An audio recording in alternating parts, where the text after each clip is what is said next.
Okay, here we are again. I made some corrections on the timing of the audio, so it should be a little bit better this time. It's a work in progress the first time you do stuff like this, though this is the second time. I just didn't write down my settings back when I did Asura's Wrath, because at that time I wasn't separating the scenes based on what console I was recording off of. So now I have come to my senses and I am doing that to make things easier on myself. So I have to keep adjusting settings. I can just switch to it and be like, oh, I haven't played this in this console in a year. Okay, that's fine. I'll just do this. So works on the fly. Anyway, we will get started in about 2.5 minutes. 4:31.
Hey Conker, it's going good. How's it going for you there? Just finished a difficult quest in Monster Hunter World, so you're a little mentally exhausted. I get ya. Yeah, I know how that goes. You finish up a quest that's relatively difficult like that, it can be taxing.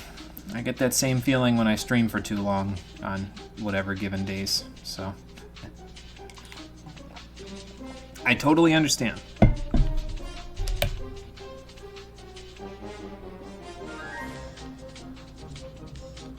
Which quest was it, Conker? Were you still doing the behemoth stuff, or is there something else in, like, Iceborne or something? I just noticed that the developers had God mode on in that demo, because that blaster had unlimited ammo. That's interesting. Never noticed that before.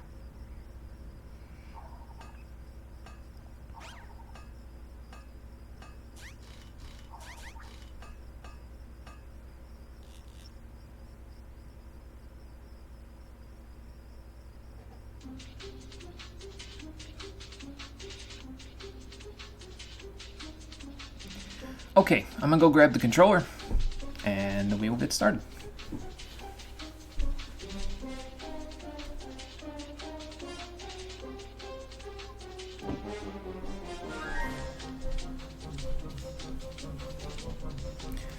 Alright, so, just take a drink too before we get going. Let the demo play out. There we go. All right, here we go.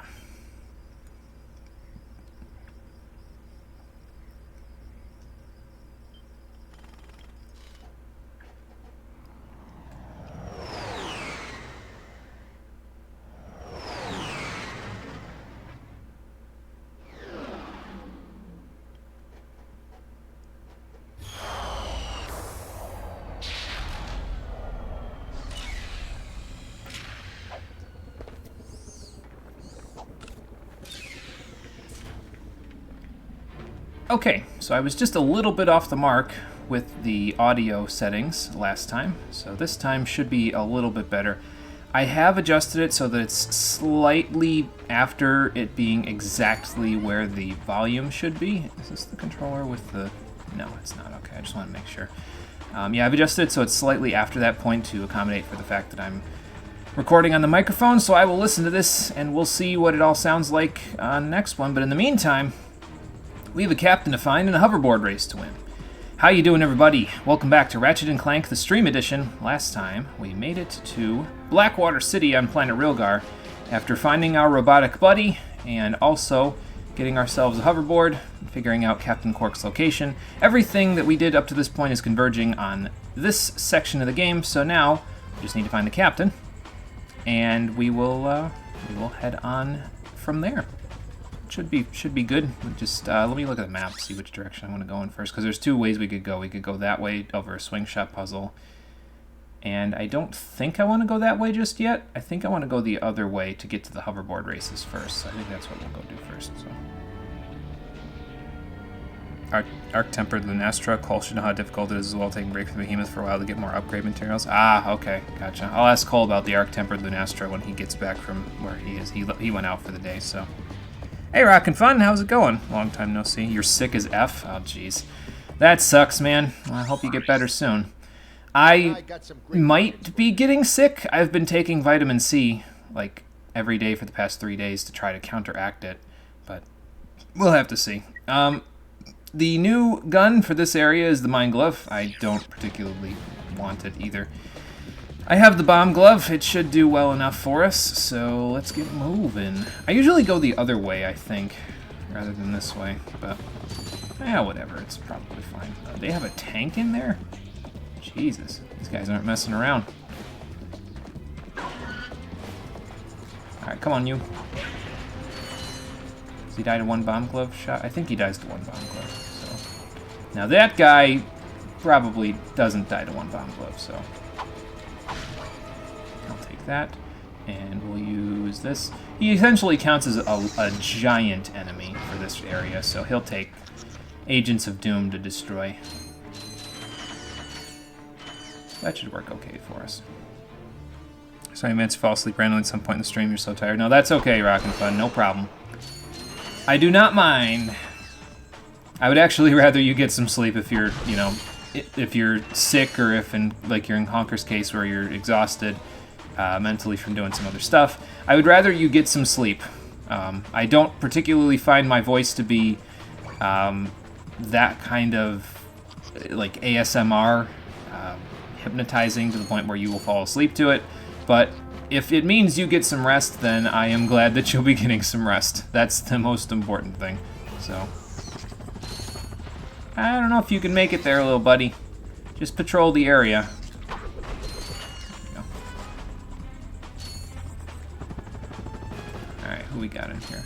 There's a few of them. I'm gonna have to be careful here, because they could overwhelm me if I open this door. Let's find out.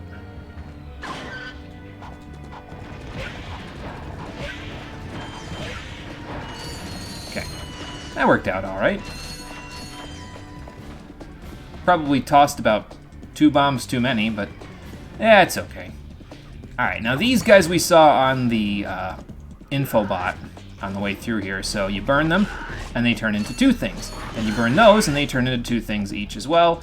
And then you burn them again, and they die. They each have 1 HP, essentially. And, I mean, they end up having more than 1 after you take care of all of them. But the Pyrocitor basically works really well on them. That's the main thing I'm trying to get at there. And I usually prefer to throw my wrench in first-person mode as opposed to just crouching and doing it. I know that it really doesn't matter too much, but yeah, that's just usually the way I prefer to do it. So if it bothers anybody, I apologize. I don't know why it would, but you never know.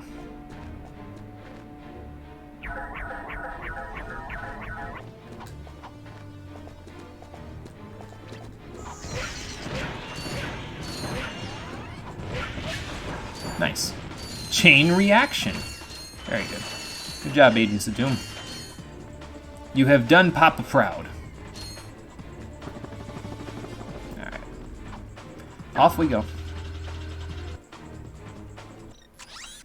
Since you're sick, you thought it'd be a great idea to do some bicycling for 2 hours straight in the cold. You're sick and exhausted. Yeah, I don't know if that's such a good idea. I mean, it would help to sweat it out, I guess, but, you know, Saw a stream, had nostalgia hitting you like a truck the exact moment you saw Blackwater, so you can bet your ass you're sticking around. I completely understand. This place gives me heavy nostalgia as well, so I completely get you. So. One other thing you can do with the little guys is I think you can suck them in with the suck cannon. Yeah. Which you can use for your own personal gain, if you so choose. I need to be a little careful here because I think if I hit this button, it's going to open both of those doors, which is just not good. I might want to have Agents of Doom ready to go. Yeah, there we go.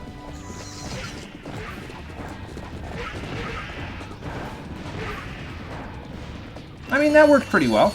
I think we might even still have an agent left. I thought I heard one. No, maybe not. That's okay. They did their job, that's the important thing. I could have just used my wrench, but I wanted to be fancy. Why the hell not, right? It's not like ammo is scarce or anything, so... Alright, let's head downtown. Go on, taxi. I forget, are these taxis that have faces on them? I have to look. Not really. I guess it kind of resembles a face, but... There was one game that I remember where the taxis had, like, faces on them, if I recall correctly. Or maybe I'm just confusing video games with the Magic School Bus again. It's a big problem, I tell you.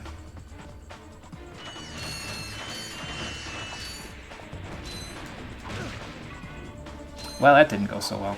There we go. How about an Agent of Doom for this particular situation, for this juncture? Go get him, boys! Nice. Now, who do you suppose this guy is? We'll talk to him in a second. Let me grab up the bolts. I don't know if they go away when you hit a cutscene, so I'm just going to try to... There we go. Just going to try to collect everything up before I hit the cutscene, so... Because there's a cutscene there with that guy when you talk to him. Oh, God. See, that's what I was talking about last time, where they'll stick it like right in the middle of all that stuff. Like, how am I supposed to know that's there? Remember the game? I mean, I guess I could have. I've played this game probably a dozen times in my life, but... I don't know, man.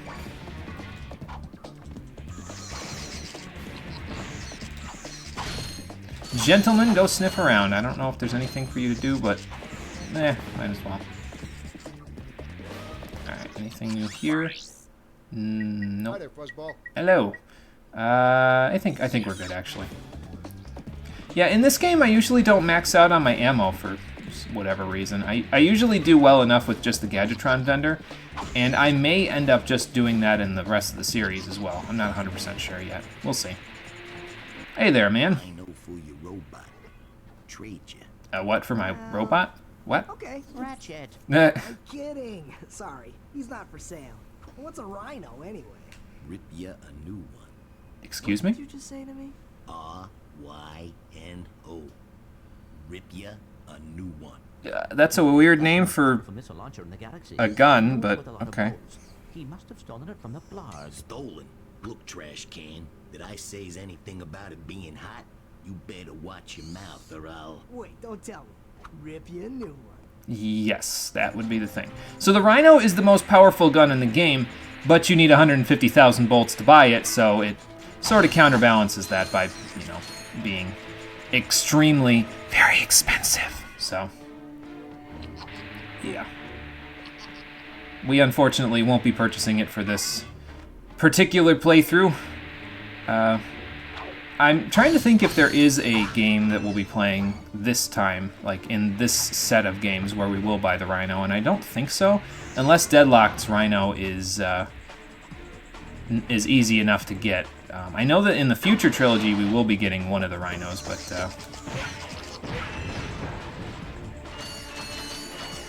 not necessarily until then. Because eventually we will do the future trilogy and Into the Nexus, which I guess makes it the future quadrilogy, doesn't it? But Not before then. And yeah, I don't know if there is a point where we'll be getting the Rhino on these first 4 games. Because in this one, it's excessively expensive. In the second and third one, it's like New Game Plus only. And I have no idea what it is in Deadlocked. Because I haven't played Deadlocked, so... I don't know. We'll see.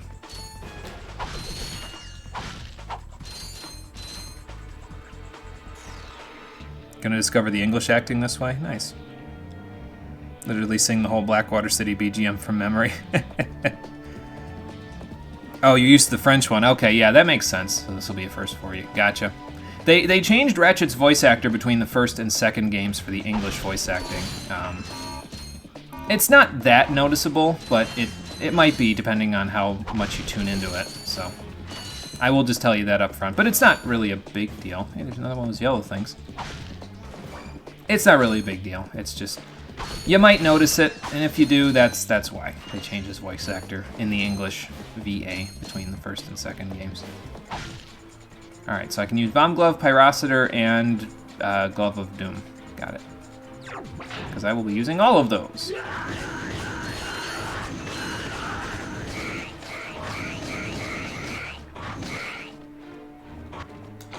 Whoops.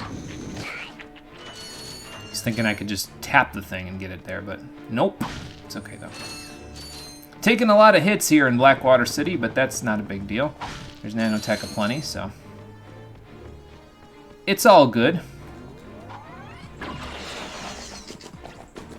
They're going after those guys.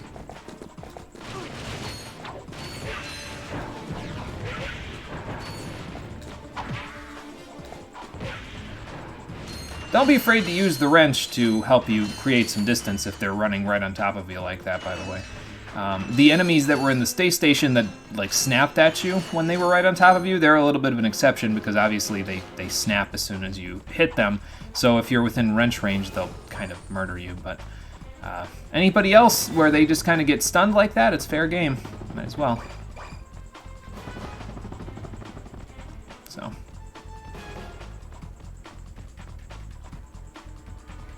Yeah, called the Rhino in English, thinking you had already. Deadlocked Rhino's easier to get, but also less OP than some Rhinos. It's also your favorite version of the gun. Okay. Well, maybe we'll get that one then. We'll see. I think, if I remember right, in the Future Trilogy, Into the Nexus and Quest for Booty don't have a Rhino. There's the Rhino 4, which is in... oh yeah, Gold Bolt. Which is in Tools of Destruction, which is the one that I know we'll be getting. And then there's a Rhino 6 in A Crack in Time, and that one I think is also New Game Plus exclusive. I'm not 100% sure on that though.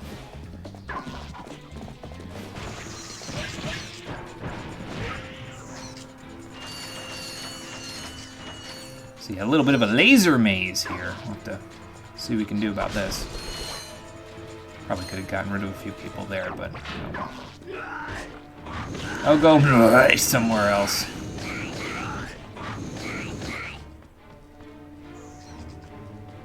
Come along, my son. We have much work to do. Wonder how you get in there.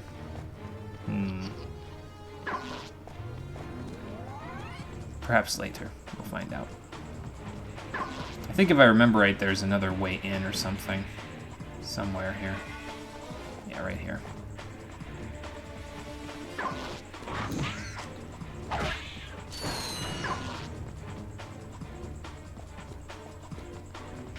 Actually, probably a Glove of Doom would be a little bit better here.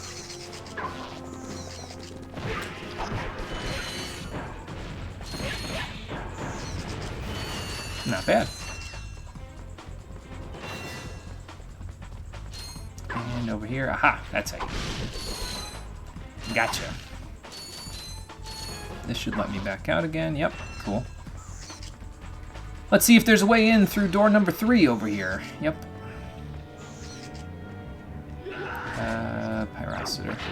Just gonna shoot it preemptively. I think I got everybody. Yep. Just my little agent hanging out over there. Uh-oh. This one's broken. How am I supposed to get in where the gold bolt is now? Not with that one. But we'll figure it out, don't worry. I have a plan for how to get there. How about Glove of Doom? Go like this. Did I throw it? I don't think I threw it.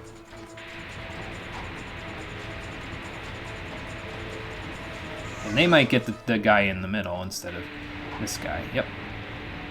Go help them. There you go. Nice. And now, if you turn right around over here, you can float over to the top of these platforms here. Almost didn't make it there. Gotta be a little careful here. I usually like to jump my way over. It's a little bit easier for me to control myself that way. And then, I think you gotta go this way. Go this way. Keep going. Slide our way over here. Whoa. Careful. I wasn't careful enough. Alright, let's go back out. We'll come back. Gotta go a little gentle, but that's okay. But you get the idea now. You know what I'm planning on doing.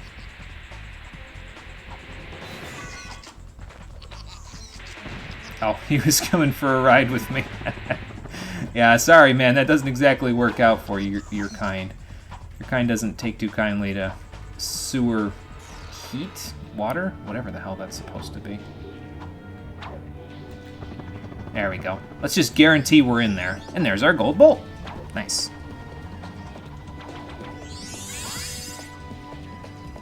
They changed the French actor for Ratchet for the PS3 trilogy. It's less good and memorable than the first one, but the new kind of suits the new Ratchet better. Ah, okay, gotcha. Yeah, it's kind of also suited, I think, the change that they made, because they changed from, it was Mikey Kelly was the name of the VA for Ratchet in the first game here, and they changed over to James Arnold Taylor, who did, he's done a lot of different voice acting, but he probably the most notable for his English VA as Tidus, or Tidus from Final Fantasy X. I can say Tidus because I grew up on Kingdom Hearts. So he's Ratchet's VA for basically the second game on through the rest of the series. And it makes sense, I think. In this game, he's more of a rogue agent, sort of, untested, unproven, kind of young, spunky sort of a dude. And in the next games, he's more of a, well, I already know what I'm doing. I've already gone through training the hard way by, playing this game. So James Arnold Taylor, his voice sort of lends to that a little bit, I find. Tools of Destruction had a fairly easy run to get to taint the last planet without ever needing to farm or backtrack that much. Yes, yeah, because it has those blueprints that you can get. So it makes it easier to get in the other ones. Play the guessing game with the English name of each game. Somewhat tricky platforming. Gotta love it. Yeah, absolutely.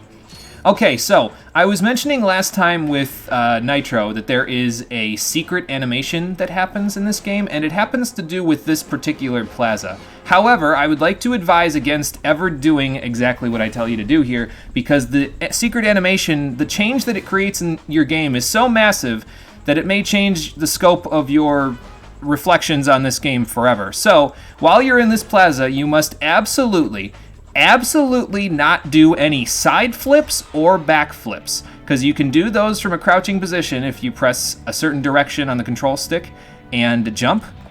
Don't do it. Don't do it. It is not worth it.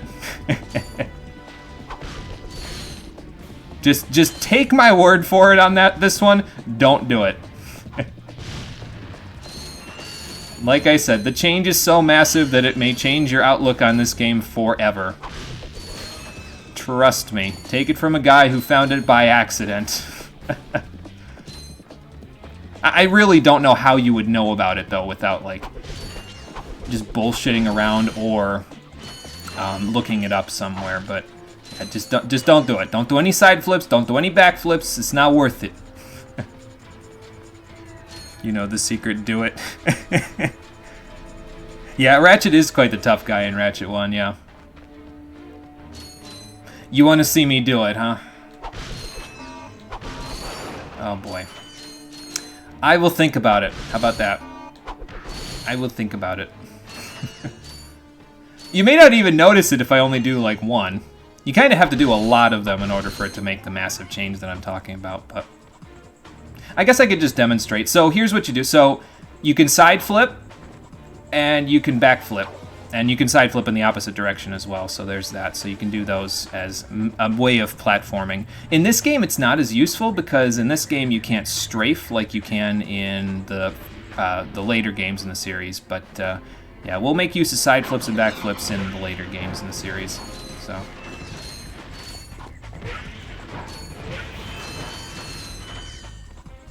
I forget if you have to do the side flips and back flips in a specific spot in this plaza, though, for it to trigger the secret animation.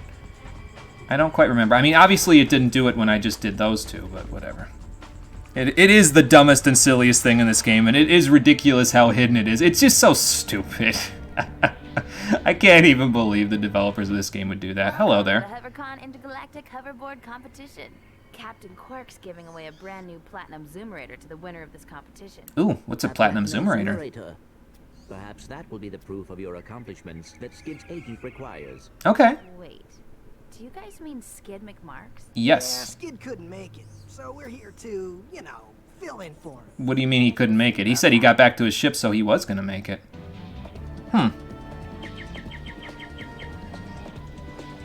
Remember only doing backflips and it worked? Okay, so it is just in this plaza then. I've always done it in a particular spot in this plaza because it's easier to notice the glitch if you do it in a particular spot. Well, not a glitch, secret animation.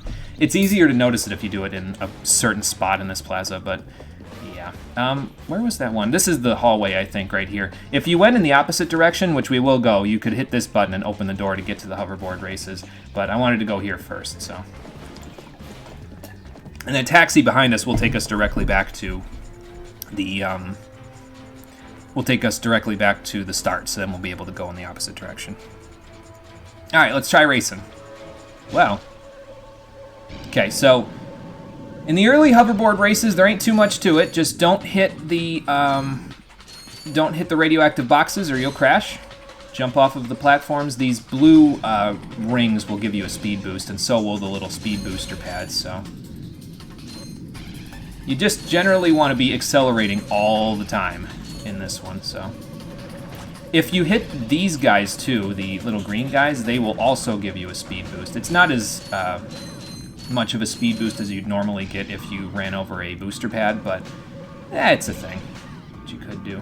I usually don't like jumping over that one because I feel like I'll hit the radioactive boxes a little easier if I do. I usually like to just kind of go.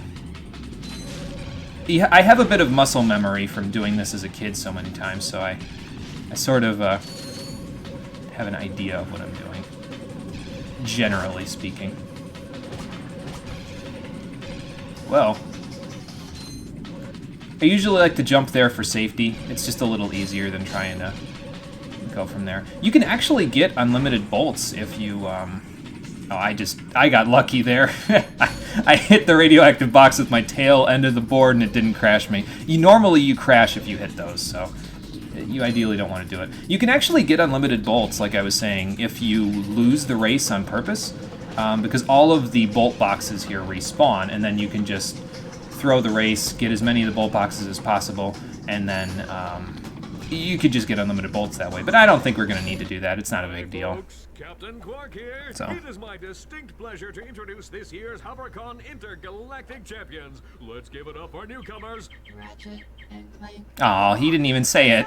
Today's winners will take home a brand new professional grade Model T15 Platinum Zoomerator. Manufactured by Gadgetron, this hoverboard drive delivers more lift, speed, and maneuverability than any other anti-grav device on the market. It's not the only thing in this plaza that's anti-grav. All right. To the Quark Classic channel for tonight's episode of Dogfight Over Death Canyon, starring yours truly. Thank you and have a Quark-tastic day. Nice. We got a Platinum Zoomerator. So now you can re-enter the race and try to beat your time, although since we got first place, all the boxes that we hit do not respawn. So you can still get a bunch of bolts from it, but yeah, it's not nearly as many as you could normally, so.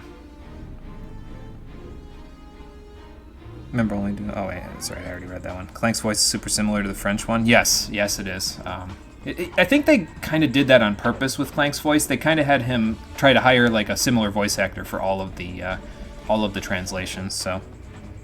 Yeah, that's the race there. Yep, got a call just before we finish dialogue with that person. Oh, okay, gotcha. Yep, that was the race. It wasn't too much. It's just, you go there, you win the race, it takes like 2 minutes to get the Platinum Zoomerator. Now we can go back to see Skid's agent on Iridia. But before we do that, we kind of need to go see Captain Quark. So let's go down here. We'll explore the other area here, and then after that we will go back to Iridia.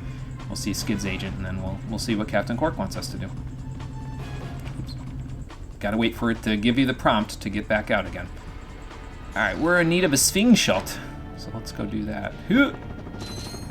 Don't take me into the water now. I don't want to be down there. I forget if it's this game or Jak and Daxter where there's like, when you're in the water, there's like a heartbeat sound that you can hear slowly picking up as you swim around, and then eventually, if you don't get out of the water fast enough, well, there's some hungry sharks in the water down there, so yeah. Alright. I always overshoot that by just a little bit. Not the flashiest and best looking minigame, it's kind of like it, like the fact there isn't a lady talking directly in the ear saying you're the new Squid McMarks all the time. Yeah, I think that's what the new game, the PS4 version, the remake does. And it's not that great. I hear nobody ever shuts up in the PS4 version. Like it's just like everyone's talking all the time in the PS4 version. I don't know how I feel about that. I've never played the PS4 version though, so I guess I shouldn't judge a book by its cover, but you know. Anyway, if we didn't have the Hydro Displacer at this point, we couldn't go to get to Captain Quark, so it is a good thing we grabbed it before we left, where did we get this damn thing at? The Blarg Station. That's where I got it. It's a good thing we grabbed it, because now we need it. That's generally the thing. If you try to do as many, or if not all, of the missions on each planet, like whichever ones are available to you when you first get there, you're usually in good shape, so. Okay, so we gotta go up there. So let's go like this, splat that water in here, and there we go. Change the water level, make it a little easier for us to get there. So that's basically the gist with the Hydro Displacer. You can take water out of an area or put water into an area. Nothing too complicated. We'll make use of it for several puzzles for the rest of the game. So. Oh, that was in Jak and Daxter? Okay. And that's a 2016 reboot, alright. Okay then, I will have to keep that in mind. Is this the section with, I forget if there's a section where there are sharks swimming around and you can, like, I think that's on the next planet, though. Like, there's sharks swimming around in the water, so if you jump in before lowering the water level, they can eat you. But, if you just, if you lower the water level, you can actually beat them. Yeah, that's the next planet. I'm thinking of it now, and my memory is coming back, and it's definitely on the next planet. Basically, you can't beat the sharks unless you lower the water level to the point where they can no longer swim around and eat you as easily. So, just keep that in mind.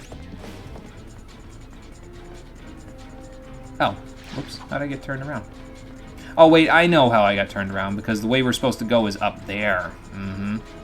Try to trick you a little bit. There's no way out, so you're like, oh, I'll lower the water level so I can go, but then it's like, wait, where do I go? Well, we gotta put the water back, now that we know where we can go. But we couldn't go here before, because those little ship wheel looking things were there.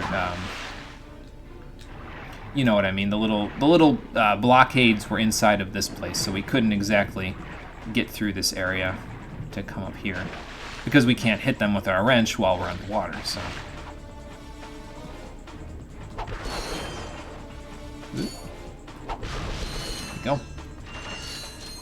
And one more for the road. Nice. Now the next section is a little tricky. I should be able to handle it without dying, but there's always the distinct possibility. It depends really on if I get my feet caught on like any of the ledges or something, so. People speak all the time, rarely have more than 8 seconds of silence. Sounds really annoying. Worst thing is every time someone speaks, the BGM volume is greatly reduced, which is frustrating to say the least. Yeah, because you really kind of want to hear all the remixes and stuff that they've got going, you know what I mean? And it seems like a shame that they would have, you know, everybody talking over all of the fancy remixes. So, I don't know. It seems like it's a shame. Like, they really should have slowed down on the NPCs talking to you in the background, let the gameplay do the talking, you know what I mean? I'm a big fan of letting the gameplay do the talking in a lot of games, so excessive dialogue outside of cutscenes, not my forte. Anyway, So what's going to happen now is the water level is going to be constantly rising behind and underneath us. So we need to get out of these sewers before it rises a little too far.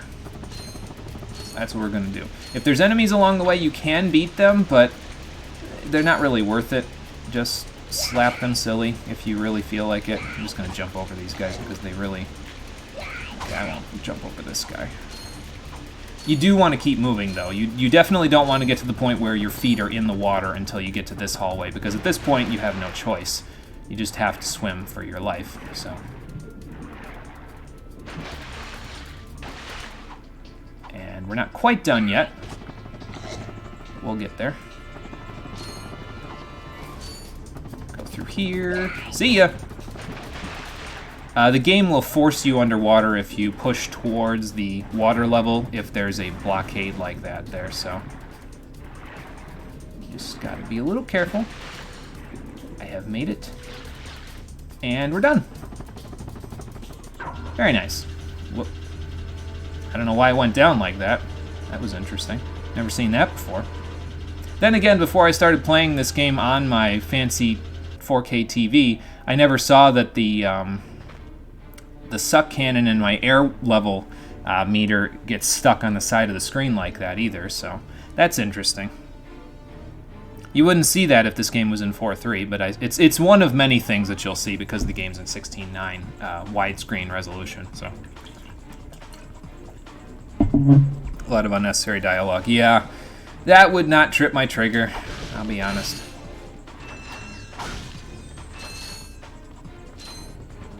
Well, we're saving quite a bit of money, though, so that should make my next purchase a little bit easier. Of course, I'm going to say that, and as soon as we go here, well, needless to say, the guy out front there needs to get paid. And there's only one way for that to happen in this universe. Hey, press conference is over. Captain Quark don't want no more reporters bugging him in his trailer. Oh, So he is in there. I need to speak to the captain about a matter of galactic security. You mean you and your walking camera? You paparazzi make me sick. Now beat it. But sir, I'm sure the Captain Quark will understand once we... Now, save it. I know how it works. You convince me to let you in. You snap a picture of the captain in his underpants. You sell a picture to the info tabloid for $1 million volts. Doesn't he always walk around in his underpants? I'm stuck here making 6 volts an hour, and I have to listen to a lecture from that cheapskate Quark. So You're making 6 volts an hour? Get a kickback in advance. Everybody has a 4,000 bolts? Jesus, man. What do you have, a family of 15 to feed? Good Lord. I mean, you could have just broken those boxes and probably gotten halfway there. You see how it works? You grease the hinges, the door opens. You'll hear me say that quite a lot outside of this game. It's one of my favorite quotes. What's that? It's Ratchet Hello. Clank, Captain. You know, from the hub. Oh, yes, I know who you are. You do? Yes, and thank the galaxy you found me. Oh, he did know who we were, even though he didn't say our names on the hoverboard races. Ratchet, he knows. Great. Does that mean we can go hoverboarding now? I mean, we already did, but... We're all in grave danger, and I believe that together we can put a stop to this madness. I kind of figured he'd need our help for something. You want our help? Look, Ratchet, I've been keeping an eye on you. I've never seen anyone with such raw talent. Really? You are a true hero in the making. Well, you do know exactly what to say to him, don't you? I could be famous? Oh, absolutely. Oh, here, take this. I love how he's like, I could just be famous. That's what he's relying on, is the fame portion. One man toil in obscurity while another becomes a hero. Is it strength, compassion, determination, or just pure blind luck? I mean... Wise men through the ages have struggled with that very question. But Captain Quark knows the secret. That's why he's been able to defeat more despots, rescue more damsels in distress, and save more civilizations than any other hero in the galaxy. How long did he have to stand there for them to fix that dam, though? What the stuff heroes are made of. This infobot contains coordinates to Quark's secret base. Can you quickly conquer Quark's killer cannonade of confounded contraptions? Can you quickly can you Quarkly quick? Someone should have rewrote the script there. Through the defenses to the center of the base. Prove yourself. Learn the secret and earn your place in galactic history. Consult your doctor before attempting any strenuous exercise. Not responsible for death or dismemberment. Your results may vary. You're never responsible for death or dismemberment when we do stuff for you, are you, Quark? Meet me at Oh. meet me at my headquarters. It was a silent film. Captain Ratchet, what do you think? We won't fail you, sir. We promise. Alright, so we have the infobot for Planet Umbris now. I guess Captain Quark needs our help, but apparently we're going to become heroes out of this whole thing. Awesome. That should work out pretty nicely. I think we missed a gold bolt somewhere, but I don't exactly know where it is right off the top of my head. There will be a point later in the game where I'll be able to find them even without knowing where they are off the top of my head, but we need to get to a different planet in order to do that quite a bit later in the game. So probably be a couple episodes before we go on gold bolt hunts. So I'll just get the ones that I can find for now. You don't even need all of them in the game anyway, at least not for the... unless you're playing New Game Plus, which I'm not going to be playing, but yeah, we'll go hunting for them later. Alright, before we go to Planet Umbris, let's go see what Skid's agent wanted to give us if we gave him the Zoomerator. So,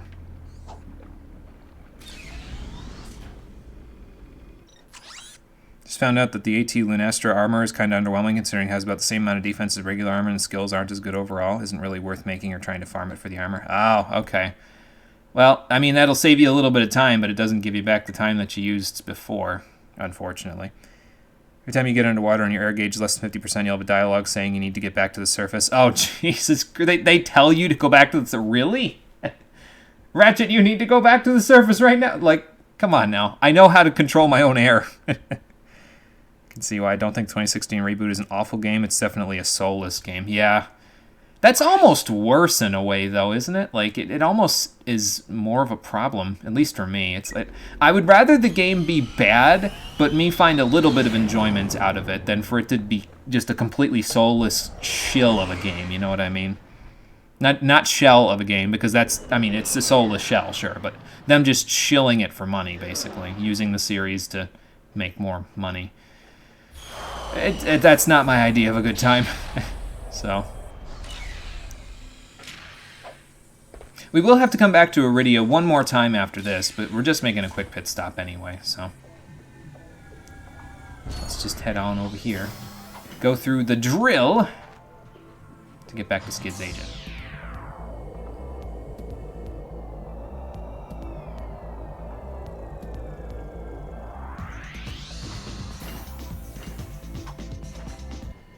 Fantastic! You got it! Great work, kid.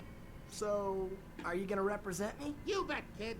And as a signing bonus, I've got this. Oh, what is it? Cool helmet. That is a sonic summoner. It is used to attract sand mice. You say that with a little disdain, like it's not a good prize. Well, I'm off to finalize the paperwork. I'll have my people call your people. Do you have people? I mean, I figured you were my people. Summoner allows you to interact with the mysterious and intelligent sand mice species. Why are we whispering? Sand mice are very effective and aggressive hunters. Simply equip the sonic summoner when you are near a sand mouse house, and a mouse will emerge to greet you. If the mouse likes you, it may offer a bit of high-caliber tactical assistance. Oh, okay. So we have the Sonic Summoner, our first helmet for the game. Basically what you do is you saw all those yellow little dials with the little antennae in the middle of the ground there. If you walk up to them with the Sonic Summoner on, you get a sand mouse. So it'll fly around for you and it will shoot at enemies for you with... It's basically like having a second weapon without having a second weapon. It's only available in certain sections though, like in certain places on the map, and you have to do a little bit of looking to find them sometimes, but it can be very useful if you do find it, so... I don't think enemies target it either, so it's pretty much... I don't think it's invincible, but it's pretty good, regardless. As you can see, made quick work of those sand sharks. Now granted, they're not the strongest enemies on the planet, but made pretty quick work of them, regardless. Alright, now we can go. Talk about how animated and alive these cutscenes are. There's no music nor fancy camera effects, but the characters are alive and so there. See, yeah, it's great because the thing about it that I find is different in the classic games in the Ratchet series as compared to what they started doing in the future series and then what they did for the reboot. They started having the characters just kind of stand in one spot and move their lips, like lip flaps and stuff like that, instead of actually moving and doing things because they figured it would be easier to animate it that way and it would save them on some time. And I get that. You need to save time where you can, where you're developing, but not if it cuts the quality of the game. And I find that those cutscenes in the future trilogy and in the reboot where they just kind of stand around in one spot and like say things where it's just their lips moving and they're just barely moving at all, not as good. It doesn't have nearly as much of an impact. It doesn't sell the personalities of the characters nearly as much as it would if you had them moving around a bunch. Yeah, we missed a gold bolt there. Excuse me. And there's 2 here, and I don't think we can get all of them on the first run through. We'll have to see. But either way, let's see if we can survive the gauntlets so we can become a hero.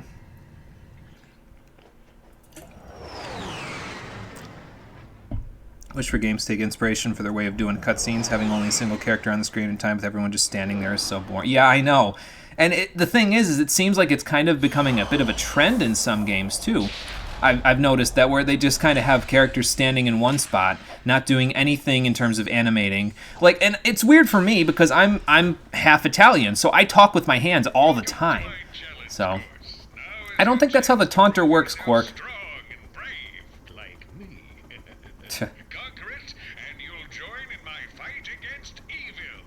Okay. Haven't we done enough already? What? I can't hear you. I said, haven't we done? Sorry, still having trouble. Tell me later. Later? We might be dead by then. Yeah. All right, Clank, let's get going. Yeah, I was gonna say I don't think he can hear you there, Ratchet.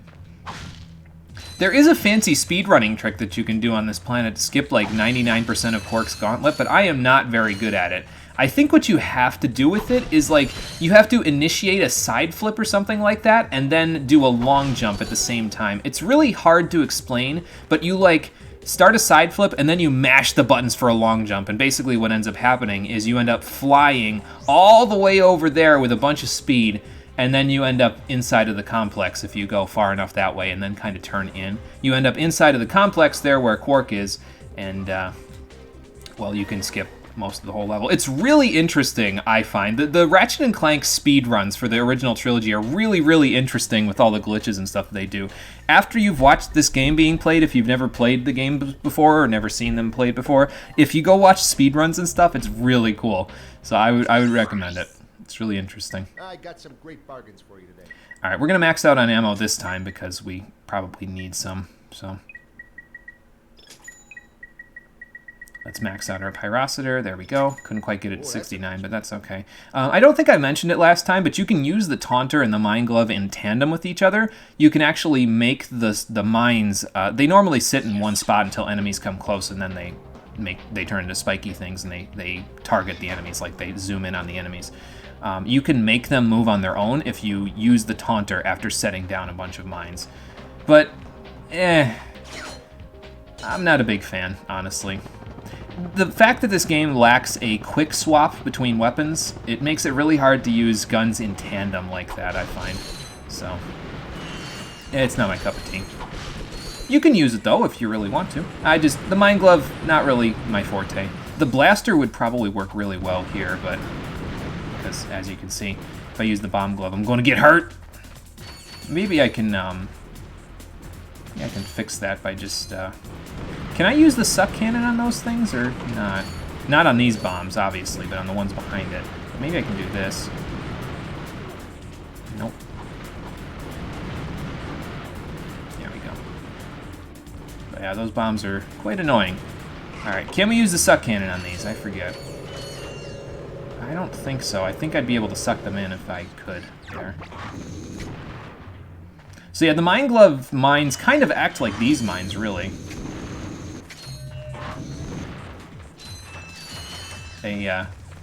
Once an enemy gets close, that's basically what they are. Now, they're smaller when you use them with the mine glove, but same purpose, basically. I'm just not a big fan because I find that they're a little too passive. I could just use the bomb glove for that, you know what I mean?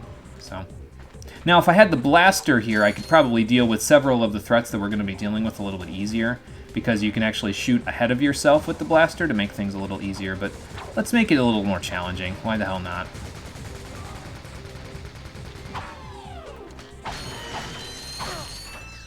Yeah, not a big fan of the blaster, but you can temporarily disable that thing if you shoot it from far away, and then you can kind of go from there, but yeah, it's alright. We don't need to. It's all good. Okay, multiple bomb throwers, and then these things. Good. Very good, very good. I don't know if these guys will work okay for this. Let's just do this. Oops. Nope. That takes care of that one. And that takes care of that one. Nice. I gotta be a little careful with the bomb glove because its range is just tight enough with those things that you could get hit pretty easily, like I was getting hit pretty easily there, but yeah, it's alright. We're good. Short, you're a huge fanboy of this game. No, I get you, man. I'm in the same boat with you. Ratchet Clank speedruns take a lot of skills, though some glitches are both easy to do and practical. Yes, yeah. I don't remember if I know any glitches myself other than the secret animation there, but we might be able to make use of a couple of them by the later parts of the game. I don't know. I'd have to look up a speedrun again to see if anything they do I also do. Get lots of golden bolts early in the game with just glitches. Yes, exactly, because there's certain ones where you don't have the upgrades to get them at this point in the game, and if you just use the glitches instead, it obviously makes it a lot easier to grab them because you could just kind of glitch your way through. So. Wow! I'm not moving. I thought they were going to go over my stream of fire, but I got really lucky there. That was close. That gave me a minor heart attack. It's okay, though. Okay, so now that we're at this point in the area... Oh, by the way, I should mention, there's really only one path to go on here, so don't worry about it. You're not really missing too much if you don't... Oops, I pressed the wrong button there. There we go. There's not really much you're missing if you think there's any, like, off-the-beaten paths or anything. So these 3 switches need to be hit in quick succession in order for you to proceed. At this point, it's not too hard, but it gets harder and harder as you go here, so... Do the Agents of Doom work okay against these? I want to see. They worked alright there, somewhat. I guess if you just wait for them to stop throwing bombs, that kind of works okay. Ooh. Yeah, a little less ammo on Quark's course here than there's been in the past few planets. It's not as plentiful as it used to be. So, you gotta make yourself a little bit more, you gotta make use of a little bit more than just 1 or 2 guns here. You kinda gotta have a gun for each situation, basically. So, which, at this point, we really kind of do. We have 2 things for small enemies, 1 thing for 1 large enemy, and then 1 thing for a group of large enemies. Oh, that's what that opened up. Okay, cool. Come with me, Agent! Oh, God. Just don't fall off.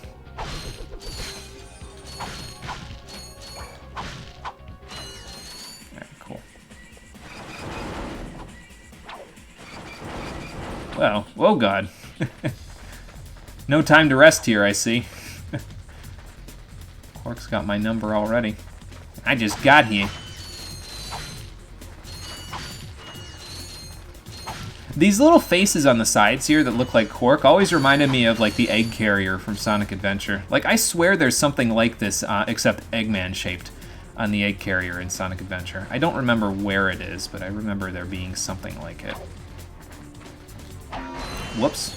Okay. I don't know how I got away with that. That's like getting away with murder, but alright then. Aha! Wall hacks! Does that count as a glitch? I mean, really, if we want to be completely cynical, I could just go like this and totally skip that section of the course. I didn't even think to do that until just now, because I noticed there was a hole there. There was a hole. But why didn't you repair it with something else? No data available. Aha! There we go. Now, if I remember right, you can open this door. I think you have to go over here to do it, though. And hit all these buttons in quick succession. There we go. Not too bad. Basically, they'll start blinking faster and faster, like making that blinking noise. faster and faster until you no longer hear them. Once you no longer hear them, you'll know that you messed up because they won't let you in anymore. They will stop glowing, and then you'll have to start all over. But for doing that little puzzle, we get a gold bolt. Nice.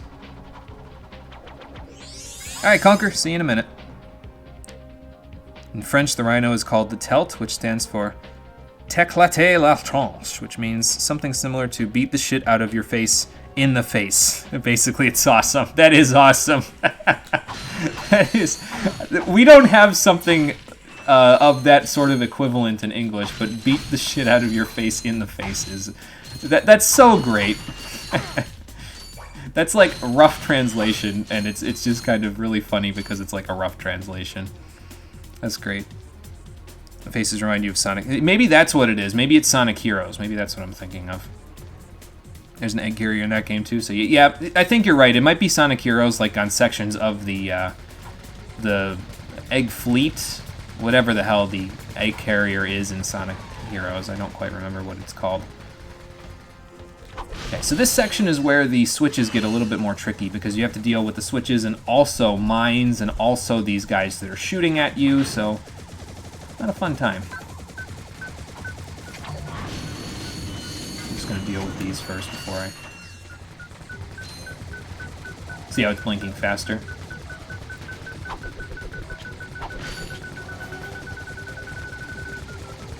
See, and then it'll stop, so... Alright, well we got one there. We got one here. Just do that. Go like this. Hit that quickly and then run! Okay. I think there was a third one over here somewhere. Yeah, there it is. Nice.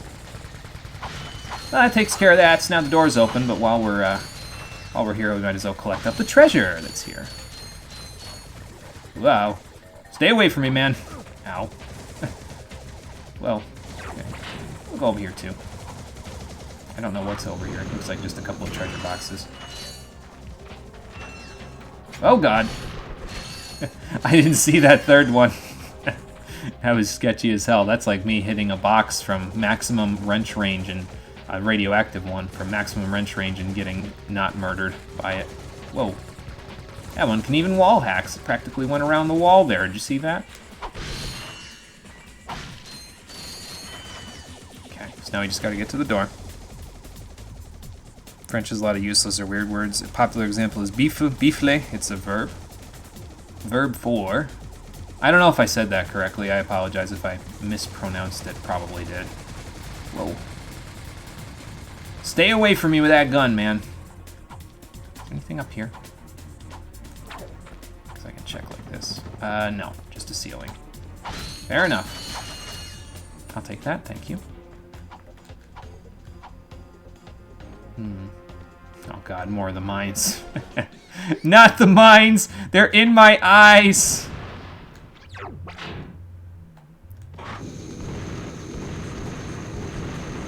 There we go. Quite a bit of bolts you can get out of them, though, so that's rather nice. And one more. And almost just tried to jump there. I saw it thinking about it. Fancy Quark statue. I don't think you can do it with this. Yeah, I didn't think so. I think there's something you can do with that statue later, but I don't think I have the right equipment to do anything with it for right now.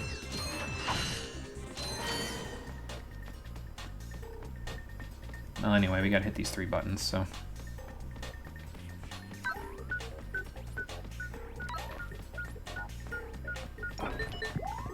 And that will open that up for us. It will not, however, open that up for us, so I don't know what's in there, but we're going to have to figure that out later. To describe the act of slapping someone with a dick. Like, specifically with a dick, huh? Oh, that's funny. That's funny as hell. Like, they just have a verb for smacking someone with your dick. That's funny. Do what you want with this info. Swear you're not making up. There's a fucking actual term for it, and you just can't. Yeah, no, I get that. I don't think I can. I think I just can't either, rather. Because that's just silly. Like, why specifically have something like that? You know what I mean? It just seems crazy. What the hell is that sticking out there? That's weird. Anyway, more Hydro Displacer stuff to do. So yeah, as you can see, now you can kill the fish that's swimming there. And that will let us move on, because if you saw down there, there's that little section that we could go to. But we're going to try to kill this guy first from up here, because I want to re-displace the water. So, once I murder this guy. So I can go over there and collect those boxes. So, we'll go do that. Still haven't figured out what that 5th weapon's going to be at the top there. I know what weapon's going to go where the swing shot is eventually. Eventually I'm going to have 6 weapons and 2 gadgets, rather, on my quick select, but I still haven't figured out what exactly is going to go there yet. We'll figure it out later. No big deal. I think out of the weapons that we have on there right now, there will eventually be a replacement for the suck cannon and the pyrocitor. Or no, the suck cannon and the bomb glove will eventually be replaced, but I think the pyrocitor and the glove of doom are here to stay. They're pretty good at their jobs, basically, for the entirety of the game. So, yeah, I'll probably be holding on to them for a little bit.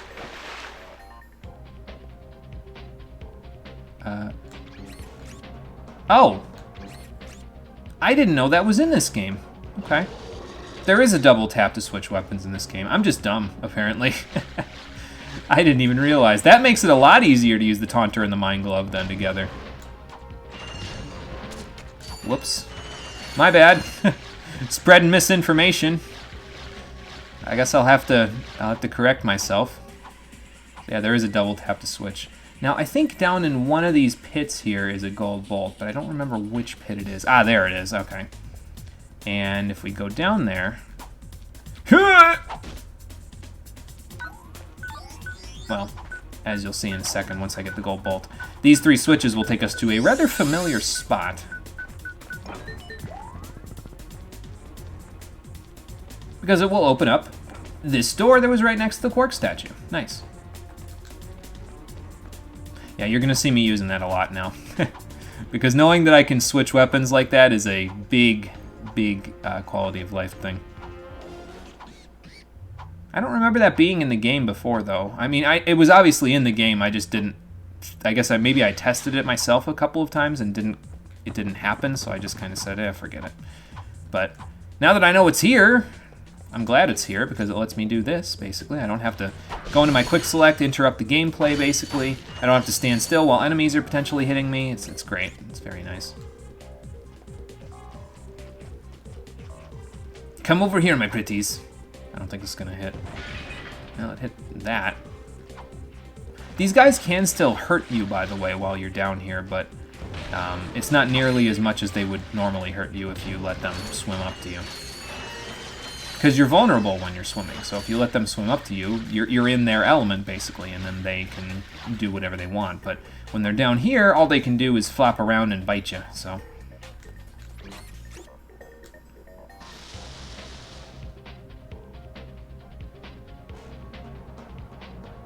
Beefla is specific to the cheek. It's not a beefla if the dick is not slapping the cheek. Oh, so it's not only is it specifically slapping someone with your dick, it's also specifically slapping someone with your dick in someone else's cheek. France must have some crazy children's stories where this shit came up from originally or something. Like, that sounds like something straight out of a really raunchy children's book. I don't know if those even exist, but it sounds like something out of a fairy tale, but it's really raunchy, like the kind that you would say make up at a pub or something. You know what I mean? Oh God. Say you learned a word, but I don't think you'll use it much in casual conversation. I don't know. Once my friend learned the French word for shit when we were taking French back in high school. He said it all the time in casual conversation. The other teachers were like, "What the hell are you saying?" He's like, "It's a word I learned in French class." And that only tripped them off occasionally to say, hey, this is probably a bad word that he's using. So.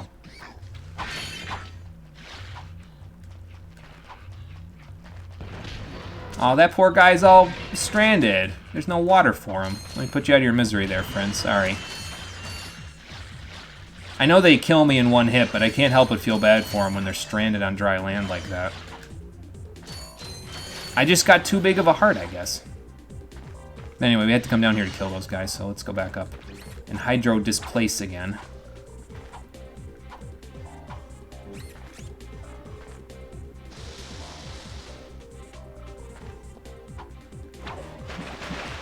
And then head this way.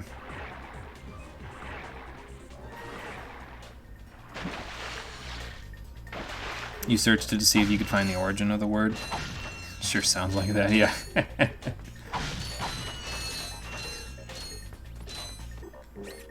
I think here we just have to grab the water so we can swing, because I think if we try to swing without grabbing the water, we end up in the water, so. Doing things with multiple gadgets here. Very nice. I can dig it. We're getting closer to the center of the base, too, so that should make things a little easier. And we could put the water in here, but first I think it's probably better for us to go down here and take care of these guys. And I think I'm going to let the Agents of Doom do that. Oh, I forgot. They can't because there's water. Yeah, there's your weakness for the Agents of Doom. If you throw them in water or anything that isn't solid, flat land, they don't like it too much.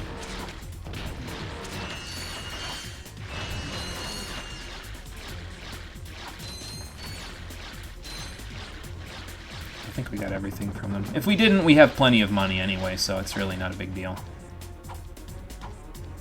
Alright. Let's put the... Whoops, that's the Glove of Doom. I don't want that. There we go.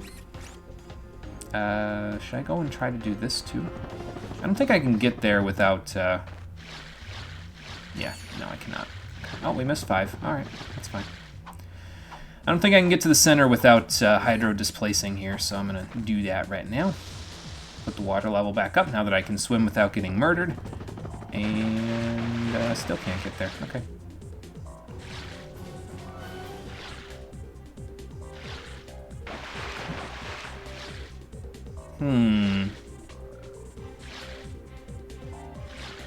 I forget how you do this, then.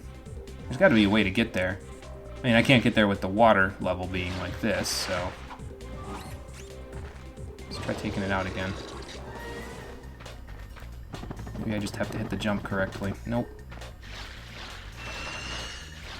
Is there a way up here? No. Well, I can get up here, but that doesn't really help me. Because, yeah, I can't, like, just do that.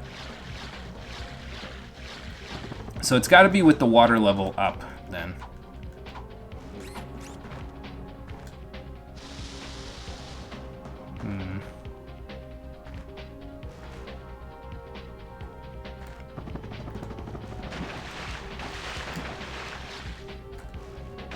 There we go. Just didn't hit it from the right angle, that's all. Alright. That's fine. I think I need to drain the water again, though, in order to get out of here. Yep. Okay. Let's go drain the water, then. Took my grind boots off while I was swimming. Well, that actually probably makes a lot of sense. Probably easier for Ratchet to swim with his semi-webbed feet there, rather than trying to swim with these boots on.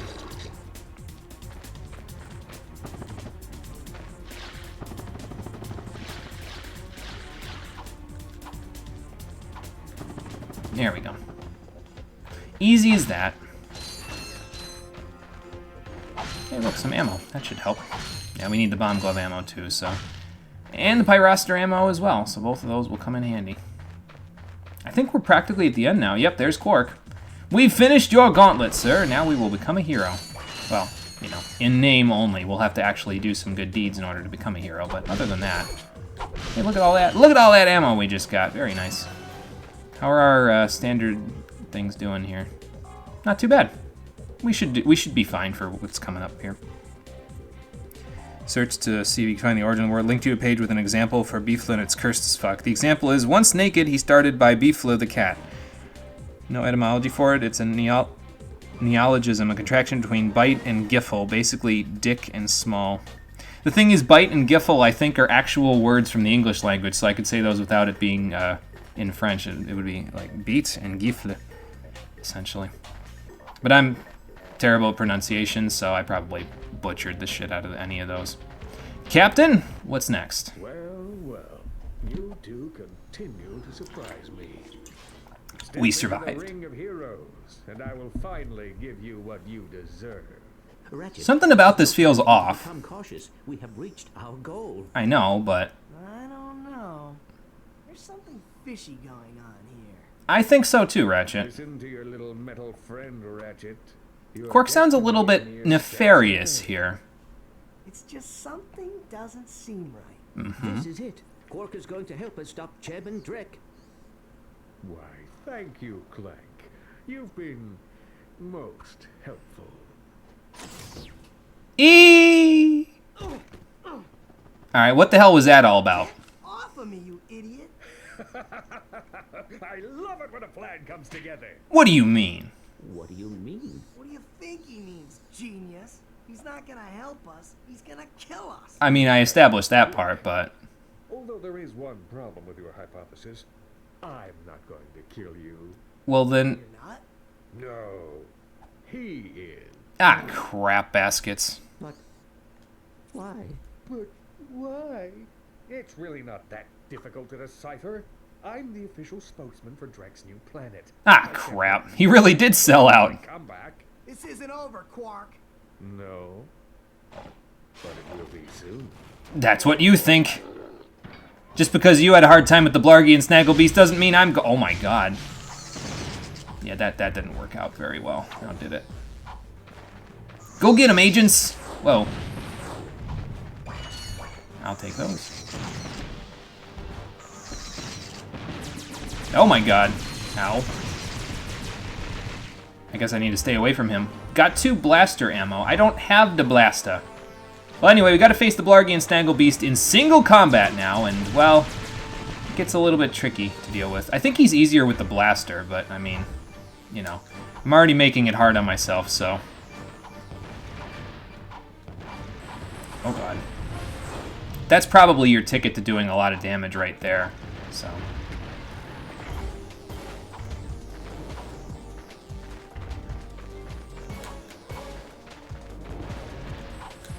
Whoa. But you do want to get him down on his HP a little bit. Once you reach that threshold, it will change the boss fight just a little bit. It'll make it easier for us to deal a little more damage, but I gotta get there first, so. I probably shouldn't have walked right through that, but it's okay. We're good. Oh, it's not over yet. Okay, that's fine. Let me just get up here real quick. He'll come running after us after a little bit if he, yeah, or he'll do that if we don't go after him immediately. Well, there's more Glove of Doom ammo. I'd rather the Bomb Glove ammo, but we can grab some of that right here, so. Whoa. Okay, there you go. So once you get him to a certain threshold, he'll put up this shield. And the only thing that you can do at this point is run away. You can't do any direct damage to him while he has the shield up. So just run away and try to go across these bridges, because as you'll see when you go across those bridges, well, they're not exactly up to his specifications. He's a little too heavy for them, so he will take some direct damage from it. And now the fight is basically the same as it was, so that's the gist of it. Just damage him up to the point where he puts up his shield, take him across one of the bridges, and then you're golden. So, yeah, crap.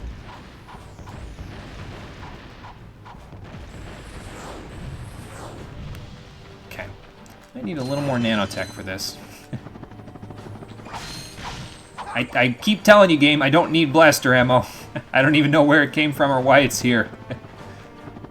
But apparently I'm getting a lot of it. If I had a blaster, I could totally use it at this point. Well, there's enough nanotech here. That's all of it, though, so I gotta be a little careful going forward. With my, gotta be a little careful with my, the damage that I take.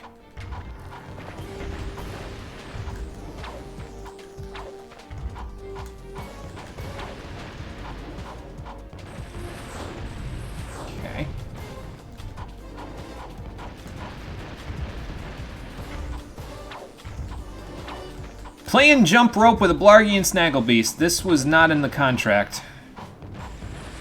Oh god. That was a little close. Oops. He takes quite a few bombs to kill, so...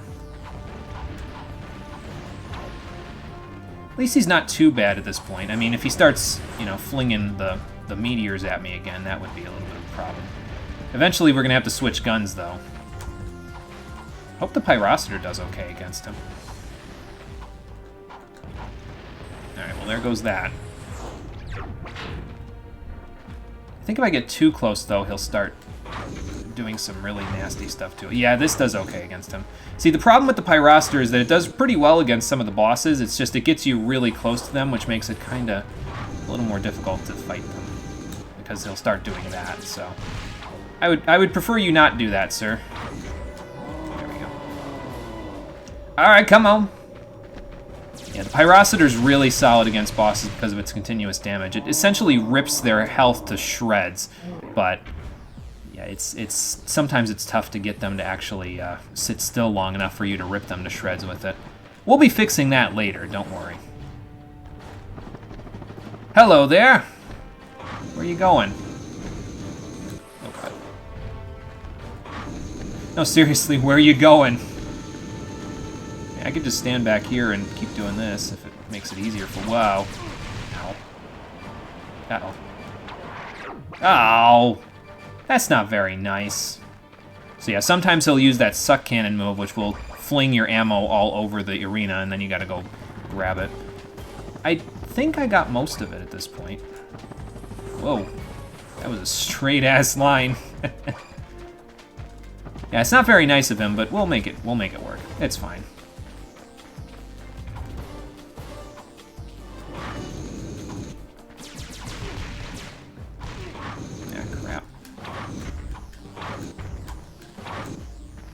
Let's get the hell away.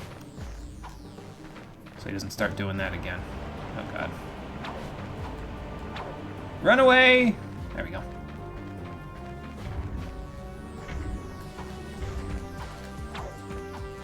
Whew, that was a little close. That was almost too early. Did I get bomb glove ammo back? No, I did not. Okay. Let's try the Agents of Doom again. See if they'll work a little better if I'm done jumping rope with them. Like this. Go get him! There we go. Alright, last bridge is over here. Yep. Yeah, Blargian Snagglebeast is a little tough. Granted, he's a big dumb brute, but that will continue to do the same thing 3 times in a row, like get himself trapped in lava, but... oh god. That was... he must have heard me. That was a little sneaky there. Well, either way, we got him. Nice. So he takes a little bit of doing to kill, but... it's not too bad. Where am I going, anyway? I think there's a way out over there.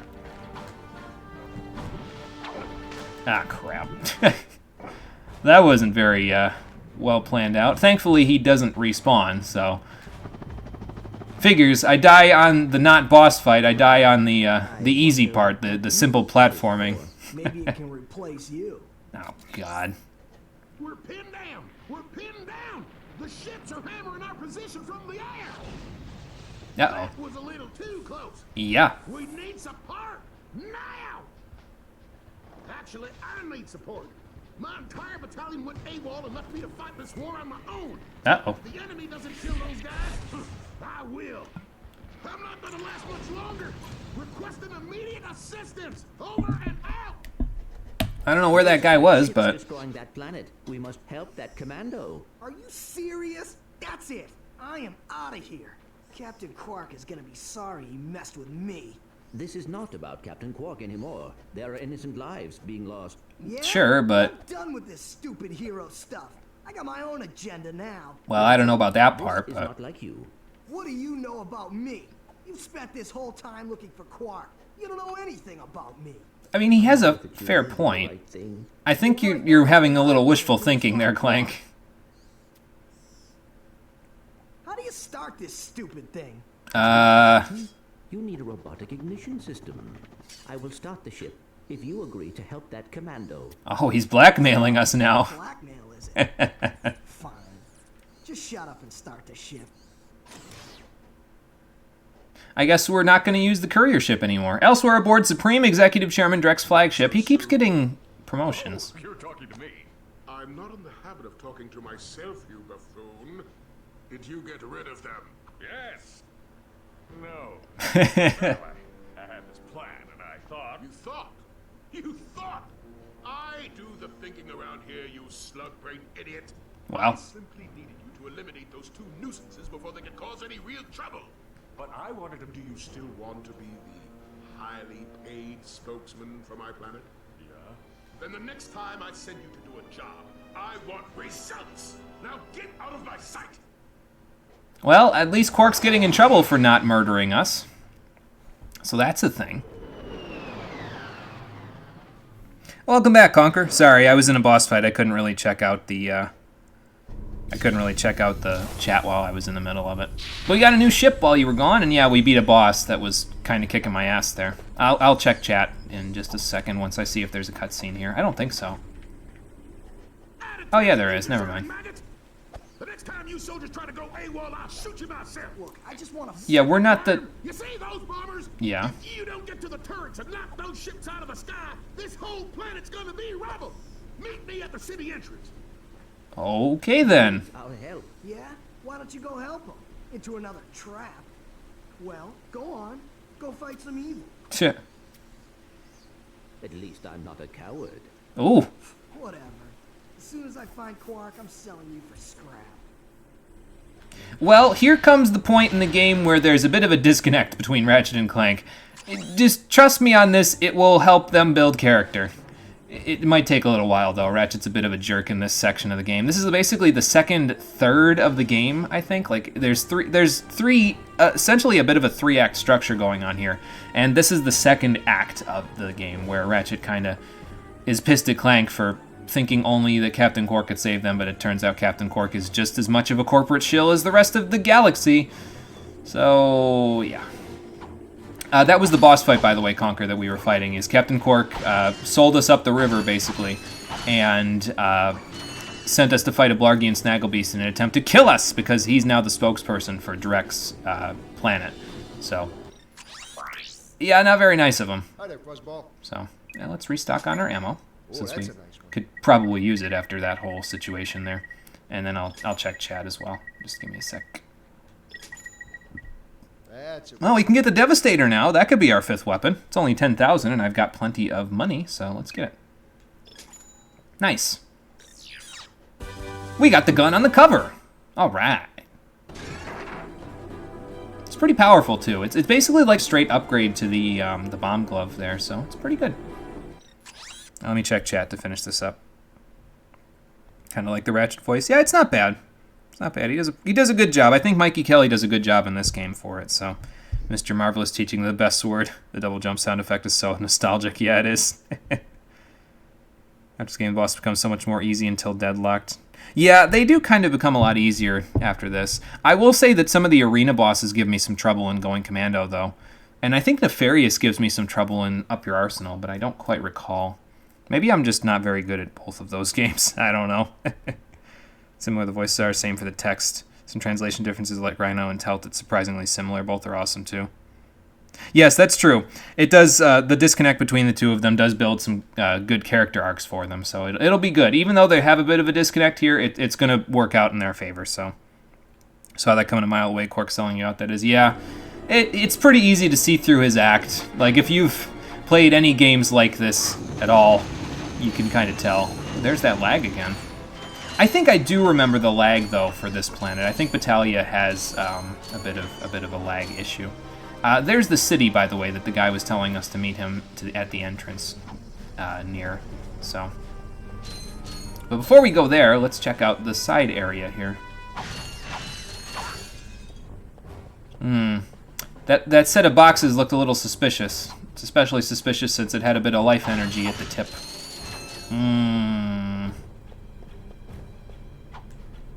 I wonder, speaking of, oh god. They did it again, damn it. Speaking of potentially vulgar things, I wonder if the secret animation is in a YouTube video anywhere. So that way people who didn't get to see it when I was playing just now would get to see it.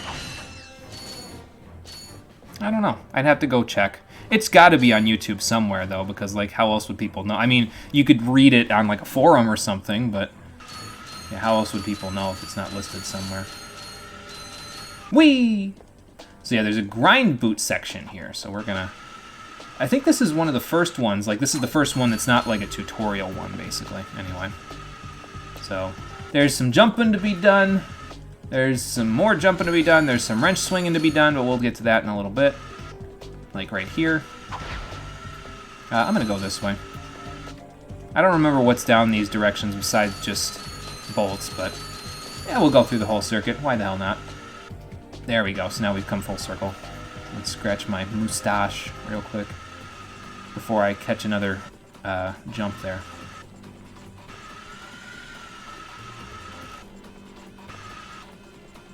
Gotta be a little careful, though. I don't think you can fall off.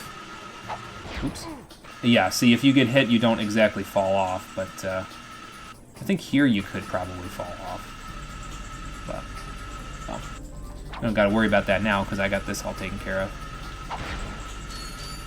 You can also just jump over these, by the way, if it's easier for you.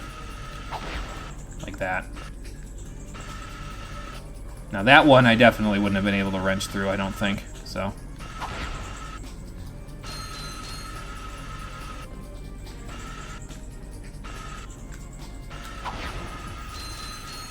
Yeah, as long as he gets the wrench around there to hit the thing, you'll be able to make it a little bit easier. So, ooh, ah, crap! I missed. Oh well.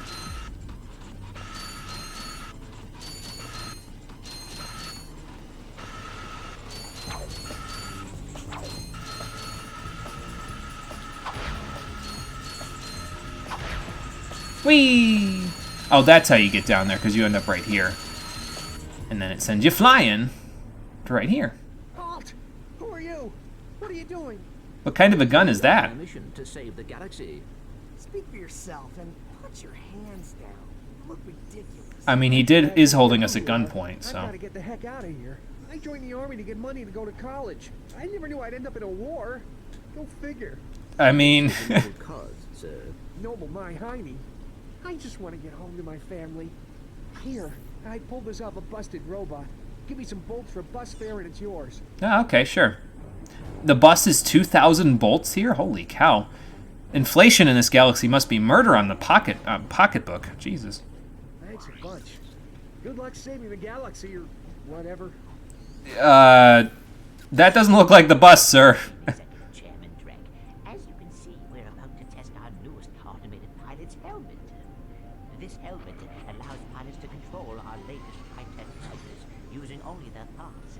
Please enjoy the demonstration.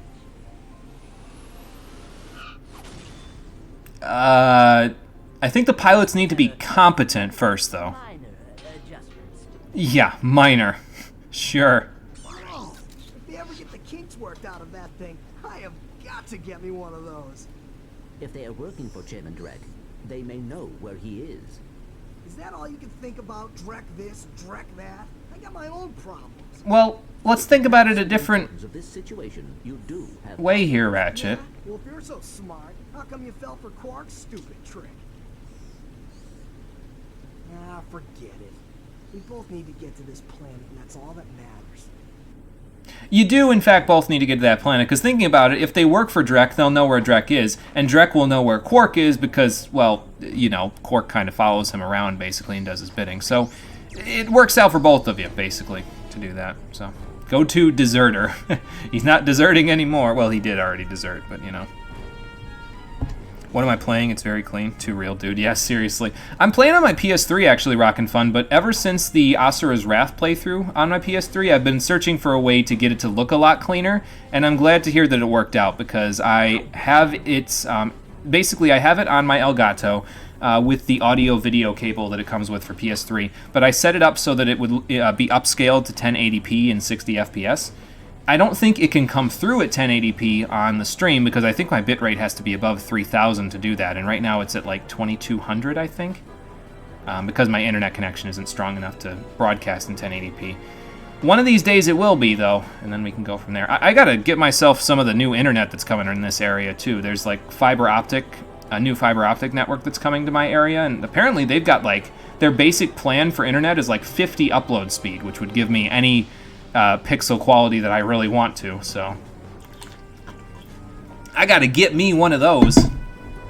Oh, well. We'll figure that out later. Alright, so we got little guys and we got big guys with the same guns that that other guy had, so that's a thing. Now, if I remember right, the Devastator has a bit of an auto-targeting thing on it. Maybe not. Maybe it's just better to shoot like this, like shooting in first person.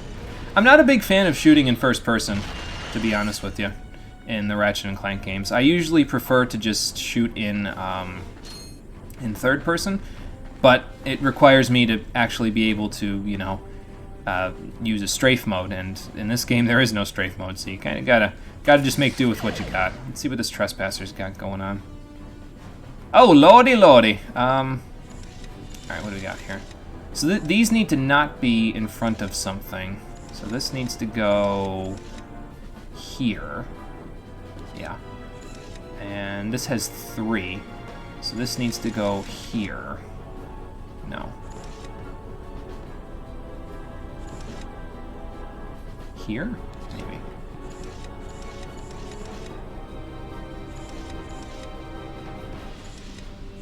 I'm missing something, I think. Let me see. So if that goes there...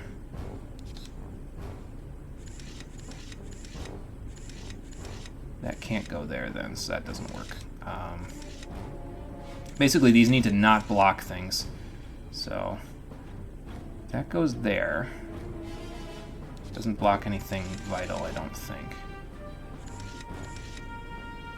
And it blocks that one. So that can't be there either.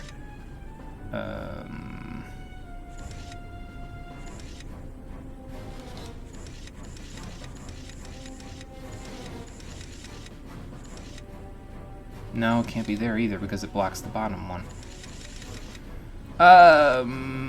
No. No. No. Yes, because it doesn't block anything. Okay. Now we put this over here. Oh, it does block something. Damn it.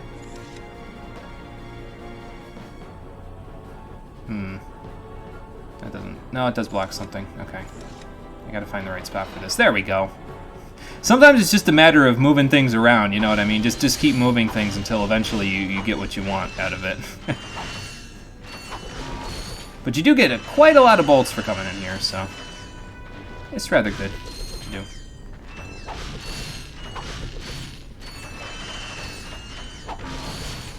And we get some Devastator ammo, and I fill my health back up. Very nice. Already working off the debt that I got myself into paying for that Devastator. That would be an interesting mechanic in a video game if you could, like, kind of get yourself into debt to purchase weapons or armor or something, and then you have to pay it off with, like, interest.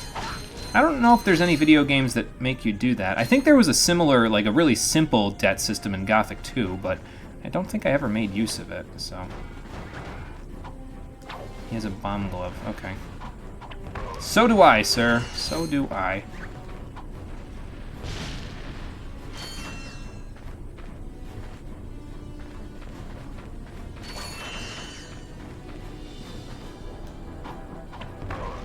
Gotcha. Okay, and here is another one of those sonic summoners. So let's go put our helmet on. I don't know why I took it off, honestly. There we go. Now let's grab ourselves a sand mouse. What you shooting at up there, buddy? Boxes? Could be boxes. Here, we'll just go up and grab the boxes. I think these things can run out of ammo, though, if I remember right.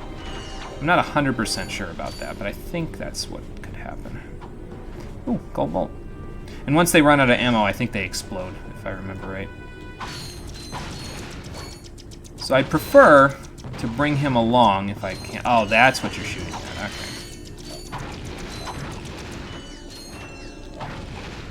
Okay. Yeah, he must have just run out of ammo there. I guess we could go back and get another one, but... I don't think I can float over there even if I do a long jump there. Whatever shall we do? Well, you can wall jump here, so... that will make it a little easier. There we go. Yeah, we played Asura's Wrath a while ago. So, I did basically watch a shonen anime, yeah. I said when I beat the game, I said, did I just beat anime the game, basically? And everyone was like, yeah, you basically just beat anime the game. So, it was pretty good. I enjoyed it quite a bit, though. So, yes, I did the DLC. The DLC was part 4, I think, chapter 4 of the game. So we did, in fact, do the DLC. And we did the Ryu and Akuma fights as well. So, yep, we did both. Told you that in the reboot there's a skip puzzle button, and when you pass too much time on the puzzle, the button shines and Clank tells you to hit it. Do you believe you? Komodo boy eats a ball at the end. That seems rather silly.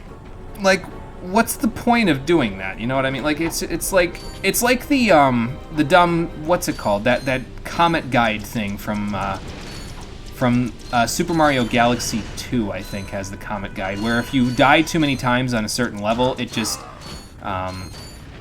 says, hey, do you want to skip this level? We'll show you how to do it, and then it will get you a bronze star. It's like, I'm never going to use that. I get it if there's kids and stuff that need accessibility or something, like if you're really bad at games or if you're a child that doesn't know how to beat it and you really want to move on. I understand why it's there, but I, for one, am never going to use it. So... And don't get me wrong, accessibility is important in video games. I just think that there's a difference between accessibility and just doing things for your players. Players who need accessibility options should feel empowered by the accessibility options. They shouldn't feel like the game is being played for them. You know what I mean? So, at least that's my stance on it. The accessibility options should empower them to play the game themselves, not for the game to play for them and get them past points that they would have trouble with. Because the thing about it is that if you have an accessibility option in a game that highlights their inability to do something by doing it for them, it discourages players from playing that game further. If you have an accessibility option in a game that allows them to play it as if they didn't have that accessibility problem, it's much, much better because it gives them, again, a sense of empowerment, a sense of feeling like, you know what, I can do this. It doesn't matter that I have this disability, I can do this.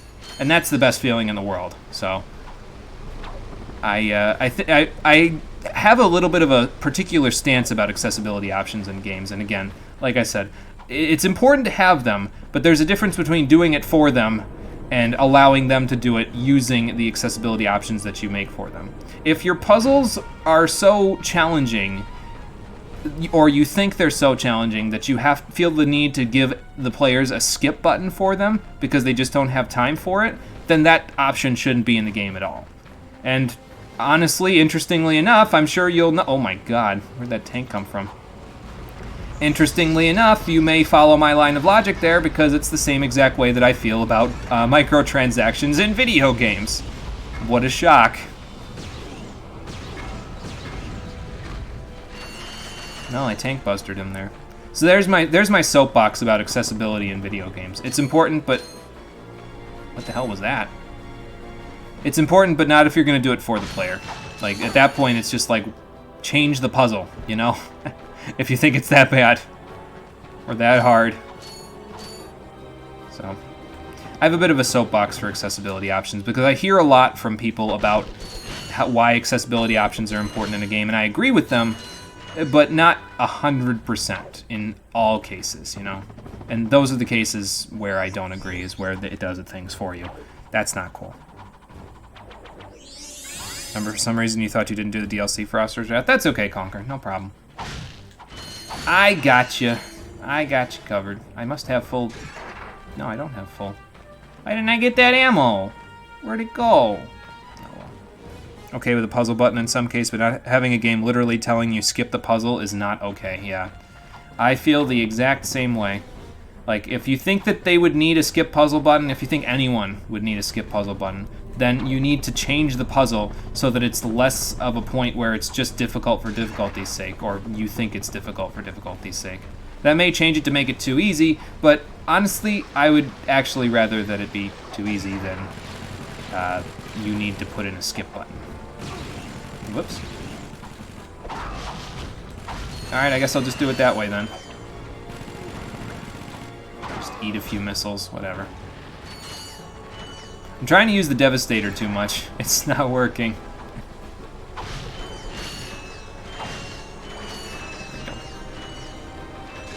Well, I can use it here.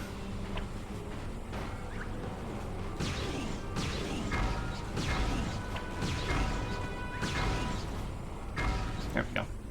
So yeah, it has good auto-targeting when you shoot it from first person, but if you don't shoot it from first person, it doesn't have as good of targeting. Ah. Damn it. Where do you think you're going?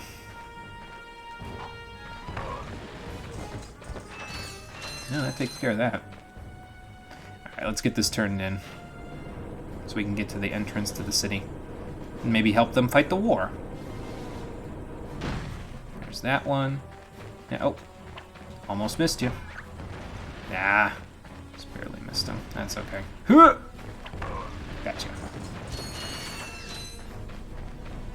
Those guys only show up on certain planets, I think. Well, the ones that hide in the bushes only show up on certain planets. I think those guys are like the standard Blarg troops that Drek uses, and they show up and do a whole bunch of different stuff depending on what planet they're located on, so. Oh, I know where that is. Okay. That's down the river where we were before. So we don't want to go down there, because I don't think there's a gold bolt down there. We already got whatever was down there, so.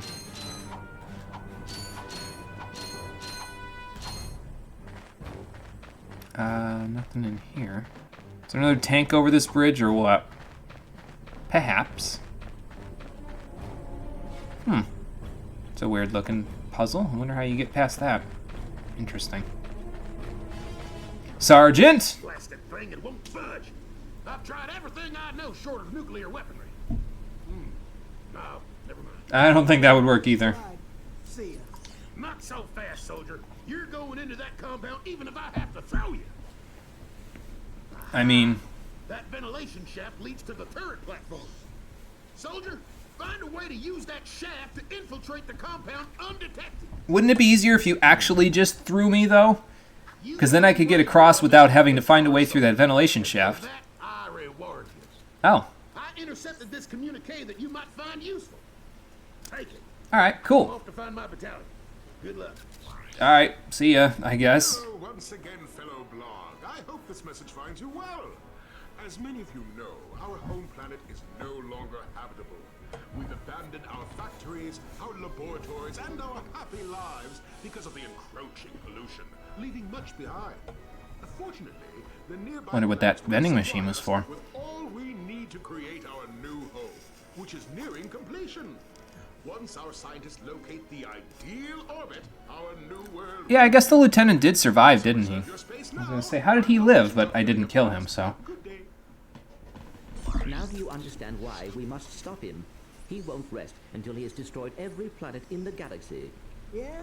Well, I got bigger fish to fry. I think Quark's a smaller fish, actually, Ratchet. Well, different fish anyway.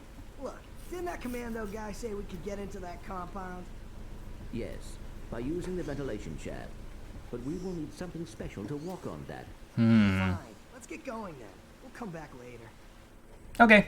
So yeah, we can get into the compound, but in order to get in, we have to find something special to walk on this ventilation shaft. Now, we can walk on it just fine right here, but when we have to start defying gravity to walk on it, yeah, that's not going to work right now. So we'll have to come back later to get across. And if you tried long jumping here, you wouldn't quite make it. You'd get about 2/3 of the way, and then you'd slowly float down to your doom. So, but either way, we have 2 new planets we can go explore now. So let's head back to the ship and see what we can do.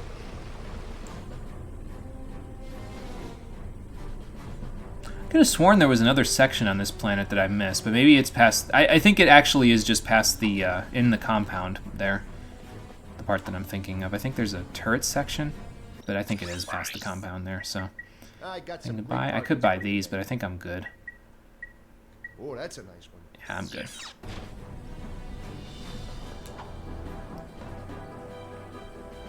Alright, let's get the hell out of here. Feel the same about the freebie button in games as well as microtransactions. Speaking of anime, still haven't watched Lane, and you're going to wait for the end of your exams, which you managed to download Cowboy Bebop, so you're rewatching the show. Forgot how goated it is. Fucking amazing, absolutely. I have not watched Lane or Cowboy Bebop. I'm not really big on watching anime myself, but I'll have to ask Cole if he's watched either one. I'm sure he's more of the anime guy out of the three of us in the household here. Steve's more of the sports watching person. Cole watches a lot more anime, and I play video games, so we kind of all do our own thing, basically. So, all right, so we got two places to go. We got the Blarg Depot at Gaspar, and we got the Kogor Refinery on Orxon, which is basically the story planet we want to go to. I'm going to go to both, but I think I'm going to go to Gaspar first. Yeah, because it's just find the pilot's helmet. That's all we've got to do there for right now, so we'll just go there first, grab the pilot's helmet, and then head on out, because we'll need it anyway for later, so... At least Ratchet's upgrading to a fancier ship each time he upgrades. Although, again, I don't know how the people of Novalis are going to feel when I go back there later and they're like, hey, you know that courier ship? Where is it? It was on the docks at planet Umbris, but if you go back to Umbris, it's not there anymore, so I don't even know where it went, honestly. I think the developers realized that was a bit of a silly thing, though, by the time they got to the second game, because you don't get a new ship in the second game each time you play, like each time you go through levels. There's no, like, you can upgrade your ship, but it's always the same ship that you're just upgrading that one instead of upgrading by just getting a new ship, so... Now here we can grab the Walloper, which is basically like your wrench, except more powerful. But you can't equip it instead of the wrench. Now, if you could equip it instead of the wrench, I would be more inclined to buy it, but it's 7,500 as it is, so it's good. It's just not my cup of tea, I don't think. So, there's a few ways we can actually go here as well. We can go this way, which will lead us out to a few things, and then we can go in the opposite direction, try to get the pilot's helmet. I think I want to go this way first, so... There we go. Do a little swing shot and do a little property damage for anything that Drex got on this planet. And that will be a good day in my book. I thought I was not going to hit there. I thought I was going to walk into the lava for a second because I was just holding down the circle button for when it would let me go there.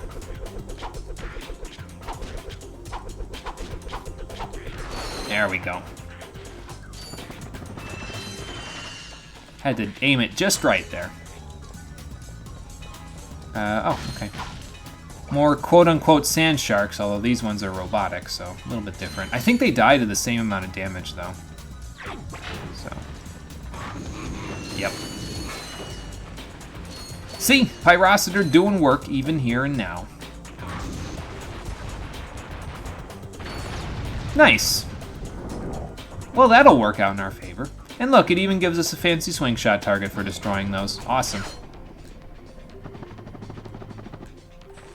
Also, Gaspar's music is one of those, one of the types of music that I always remember Gaspar's music, you know what I mean? Just because of how, it's really iconic to me for some reason. I think it's just the melodies and stuff in it that are always super iconic for me personally. I wonder how we get over there. Well, see, now we have a long-range weapon with the Devastator, so we can actually just do this and take care of that ship as well. Awesome. I forget if there's another way to get over there. Probably you could, like, wall hacks your way up or something, but oh well. Or you could just, like, swing in this direction or something, like if you... I can't turn the camera to show it, but you could probably just swing this way and end up there, but I don't want to do that right now. That was a little weird. I was suspended in midair for quite a while there.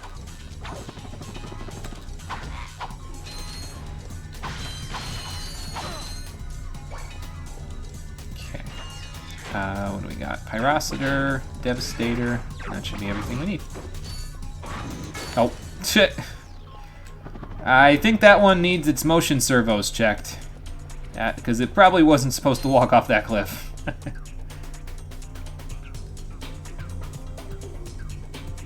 Bebop's an anime you'd actually advise for people who've never really watched it before. Lane is something else. Freaking RNG not giving good decos in Monster Hunter World or Streamstone, so that's not good. All the dubs are super legit. The English one gets quite some praise. Oh, yeah? English dub's awesome. The VAs just kind of fit the characters really well. Absolutely already watched or heard the opening and saw some of the characters. It's an SF anime done right, really right. They nailed the actings. Okay, gotcha. Well, maybe at one point I'll give it a shot. I don't know. I don't know if I can, like, stream that stuff, you know what I mean? Like, if I'm going to do something new like that at this point, I would like to stream it so that my reactions can be felt or, you know, seen by everybody. It's just kind of, that's just kind of how I've established things now. Like, I basically want to do things for the streams if I'm going to do new things from now on. It's just the way that I feel. Hello. About, like, other media, games and that sort of stuff that I play. Can I get out of here? Yeah. Well, it takes care of that ship. And that one.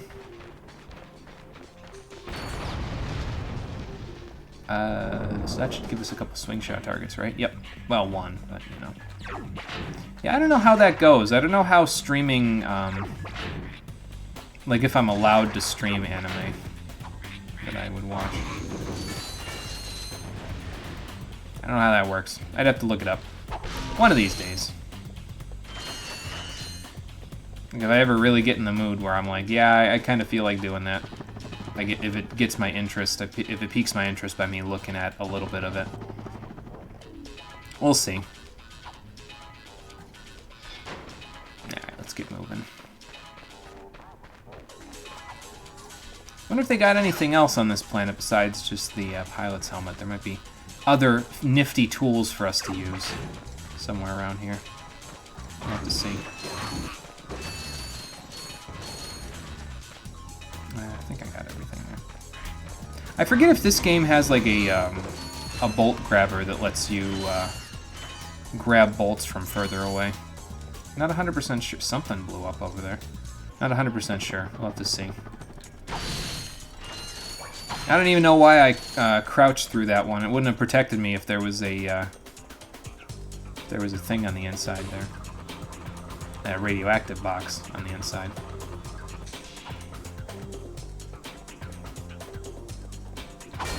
Let's just get rid of that one. Come over here. And this might be another case of using the Devastator effectively, folks. Let's see. If I go up here. Yep. We could probably get over there if I just long jumped, and I may just do that. Yeah, there you go. Easy as that. Although I don't know where I go from here. I probably just come down here. You know, casually phase directly through Rose Thorns, absolutely. If only I could do that when I was fighting Axel the Red in Mega Man X5, that would be rather nice. But alas, I don't think that's going to ever be meant to be. Must be a big storage depot here with all these ships. Now let's get rid of more of them. Oh, there's a gold bolt out there for us. That's good.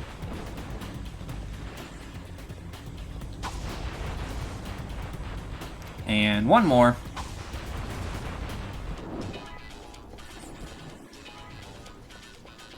Let's go grab this. Ah, we got a skill point. Nice. Oh, and I almost just died in lava there because I didn't see that fourth platform. Either way, we got a gold bolt out of the whole deal, too, so that's good.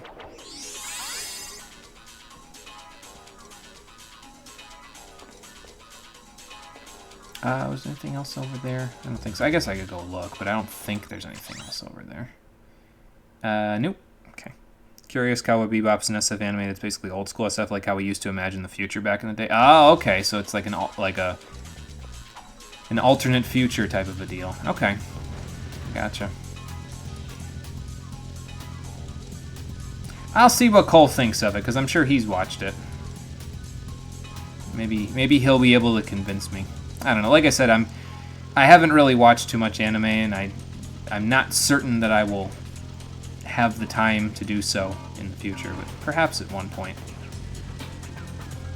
Oh, we haven't even been to this part of the level. I guess this is going to be a little interesting. I didn't even come down here, so... Hi there!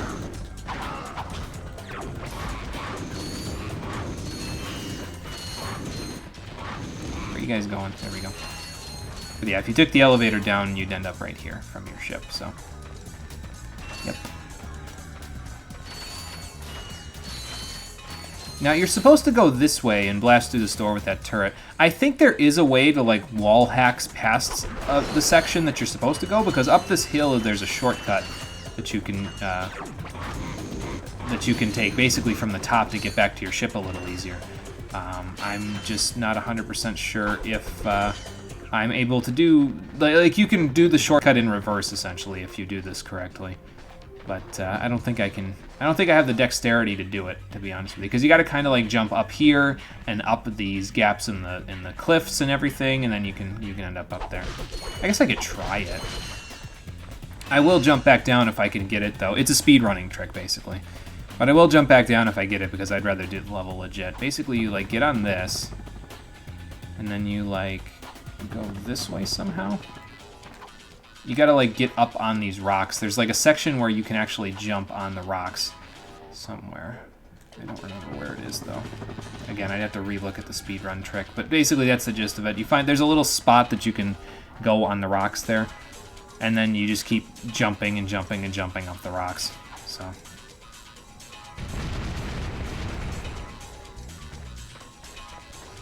You could use the turret to kill things as well if you really choose to, but I don't, so. Now these guys are interesting because you can, they will explode after a little bit, yeah, like that. But if you shoot them with the correct weapons, they will explode immediately. I think the Pyrocenter makes them blow up immediately, so. If you just use the wrench, they take a few hits to kill, so.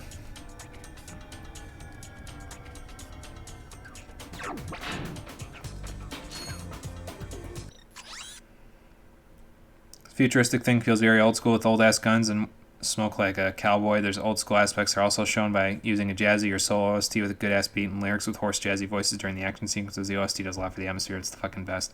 So it's an old school sci-fi anime. Okay, gotcha. Science fiction. Advice to know if Cowboy Bebop's your kind of anime is just watch the first episode, everything in it to give you a good impression of what you're not going to watch. It's your shit, go for it. If it's really not, don't watch it. You won't find much more in it. Okay, gotcha. Usually what I do with... with shows and stuff that I watch, is I give it a 3-episode treatment, basically. So I'll watch it for 3 episodes, and I'll see if it's up to par there for me. If after 3 episodes I'm kind of like, whatever, then I stop watching, so. So I'd probably give it 3 episodes if I was to watch it, so. Oop. Didn't see you there. Or you. Yeah, as you can see, Pyrocenter does pretty good against those guys. Just run in a circle and spam.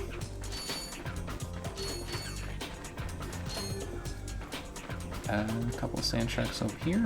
Mechanical sand sharks, that is.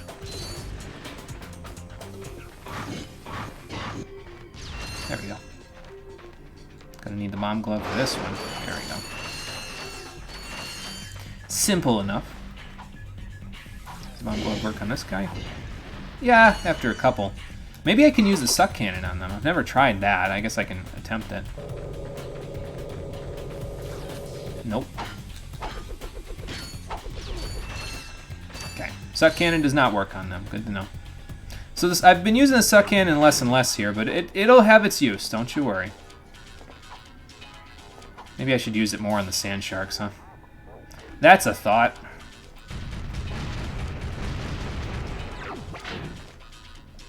Can I jump back down there from here? Probably. Yep. I'm going to have to start using the suck cannon because I'm starting to run out of Pyrocenter ammo, so...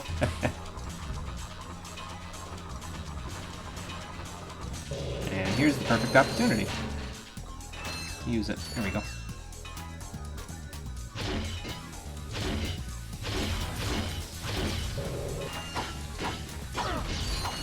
Yikes. I didn't know there was that many bombs. Oh well. All worked out in the end. I'll take that with me. Do the same thing, except you give any show you watch 5 episodes of Tokyo unless it's really bad in your opinion. Gotcha. Never knew you wanted to hear saxophone and jazz during action sequences, but you don't know how you could live without it. Gotta love them OSTs, man. You know an OST's good when it really gets you into the moment like that. 3-episode treatment is absolutely thing too, but Cowboy is really the kind of show that gives you a taste about everything in the whole show in the first episode. Oh, okay. Gotcha. I'll keep it in mind. And like I said, maybe one of these days.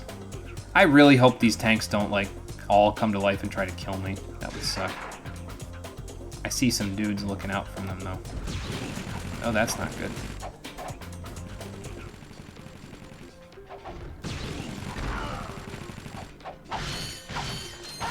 Yeah, Devastator's more of a sniper rifle in this game, I find. So. It's hard to use it in close quarters like this. So I find the bomb glove does a little bit better in that department. Let's try the glove of doom. See what they do. See? My children have made it work. And they didn't even all blow up. Now, the Glove of Doom is good in this game, I find, but it gets even better when you get it later on. It's pretty powerful, all things considered. Oh, God. I shouldn't have jumped in the middle of all of this.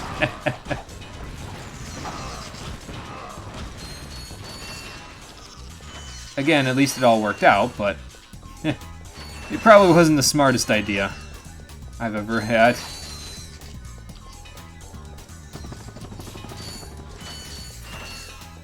Alright, oh, hold on.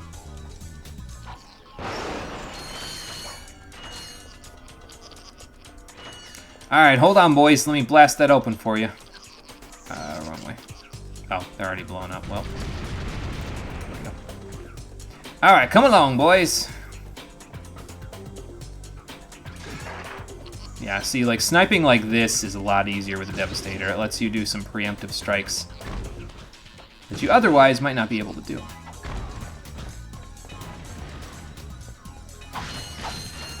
So if you can see it ahead of you, if you can, like if it's within your draw distance, basically, you can probably shoot it with the Devastator to great effect. So, oh, I didn't see you there. Hello, goodbye. See, I guess you could just get away from those bomb guys. Anyway, pilot's helmet. Now this is cool. Sure, whatever you say, Ratchet. I like the Sonic Summoner a little bit better, but yeah, if you want to wear the pilot's helmet, that's fine. We don't have any sand mice around here, so let's just grab up all the bolts, and then we'll head off, because I think we're done on this planet now. I mean, I think there's another gold bolt that I could get somewhere, but like I said, later on in the game, there'll be a time where it's more advantageous for us to come back and try to find all the gold bolts. So until that point, I'm not going to worry about it. We got the pilot's helmet, that's the important thing. Hey Dream, how's it going? Welcome. Good to see ya. What else did I get here? And Nitro, hello, how you doing as well? Try to remember the basics of CQC. Yes, exactly. What, rewatching Bebop makes you realize that you miss these kind of mature adult character design drawn with fine lines. There's nothing wrong with teens or young character designs like Persona 4 and Danganronpa, but come on, yeah, it's a marketing thing. I think a lot of companies now they're trying to market the individuals that are the main characters of their games towards the people that play the games. So they make a lot of at least this is what I found in certain cases with a lot of Japanese games anyway. They make a lot of the characters teenagers or high school students or that sort of thing because it appeals to the teenagers and high school students that play the games.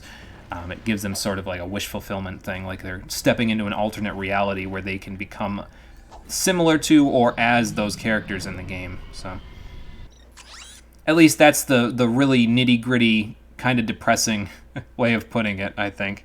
So you played two Ratchet & Clank games, maybe 3. You might have played the original trilogy or maybe the original couple of games. This is the first one in the entire series, so If anything starts to look familiar, Dream, you let me know. I'm sure you'll find something familiar as we go along here. So, trying to find a mod for Metal Gear Rising that replaces the Sama with the wooden sword for Armstrong's final fight. If you find that, Nitro, you let me know, because I'm actually going to need that. Spring cleaning this year for 2020, I'm going to be doing the wooden sword challenge for Metal Gear Rising. So, it's planned. So... anyway, now we got to go to Planet Orxon, so let's head off to the Blargian home planet and see just how bad it actually is there. Can't possibly be as bad as Drek's saying, right?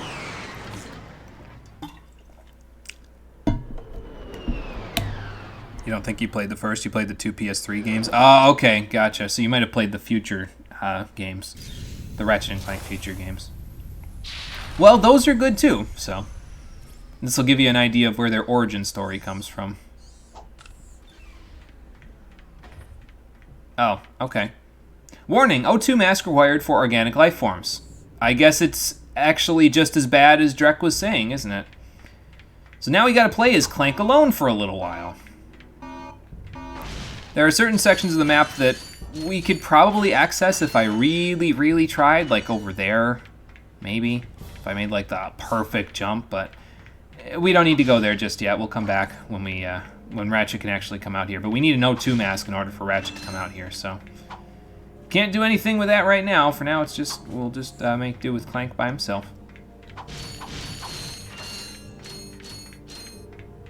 It's definitely interesting, this planet, though, because it's the first point in the game where it's really like, oh, holy crap, this is actually a thing, you know what I mean? Like, Drek just seems like this evil dude with no real... reasons for what he's doing in the game earlier on. Like, he says, oh, the planet's become uninhabitable, and you're like, oh, yeah, okay, that's just an excuse. Whatever you say, Drek. And then you get here, and you're like, holy shit, he actually was telling the truth. You can't actually go out here with all your guns and fancy shit the first time you come here, because it's so polluted that you can't go out here with anything other than a synthetic life form. So it's... I like this planet a lot for what it means for the game's story as a whole, basically. It's the first situation where you're like, holy shit, there's actually something to this. There's more depth to it, so... Merry belated Christmas. Hey, thanks for the bits there, Dream. Thanks for the 100 bits. And Merry belated Christmas to you as well. Hope you had a good holiday. So... Leaving you all there. Sorry, just too tired tonight. That's okay, Rockin' Fun. Take it easy. Get some sleep. So, you played the future ones, okay. Am I going to do a boss rush with the wooden sword or the entire game with it? I think the entire game. I'm not 100% sure about it just yet. I'll have to think about it. Probably the entire game, though. Like, just 3 streams of me fighting things with the wooden sword. I think what I have, though, is I have a fresh file where I have purchased the wooden sword, but I have not upgraded it at all on there. So what we'll do is when we play through the game, we'll upgrade it as if we were upgrading the regular sword. So like I'll do the attack down stat, like one at the end of chapter 1, one at the end of chapter 3, and so on and so forth till we get to the end of the game. So by the time we're at the end, it will be as if we had been playing with the regular sword, except we can't kill anything. You know what I mean? So. And Conquer as well. See you later as well. Sorry, I missed that part. Just woke up after a long nap. I need to take a nap myself one of these days, so you're doing the entire game with it right now. It's really fucking hard, but possible. I will keep that in mind for sure. I honestly hadn't even considered how difficult it could be. When I did it, I was just like, you know, whatever. I could probably do it. It's no big deal. So we probably won't play it on Revengeance difficulty, but I will probably play it on hard difficulty, like the original playthrough was. So, we'll see.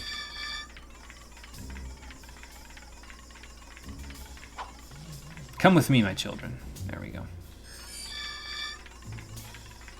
Let's have you take this guy out. I'll probably have to go back for a couple of things. Now, I think you can actually beat this guy up without using the bots. Like, you can have Clank kind of jump over his claws and then punch him so he goes in the lava behind him, but it's hard.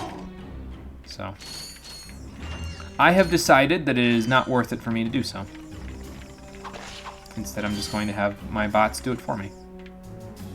Oh, it's not lava. It's just a gaping abyss wormhole in the ground. Got it. Anyway, we can go that way. But first, let's go over here.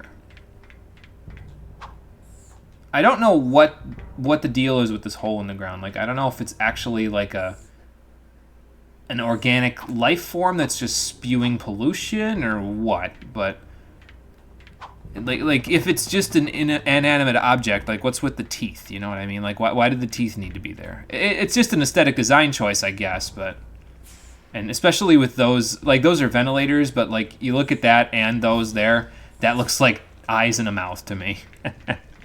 So like it's not eyes and a mouth, it's just a ventilator shaft, 2 of them, and then a gaping hole in the ground, but the aesthetic is there. That's the point.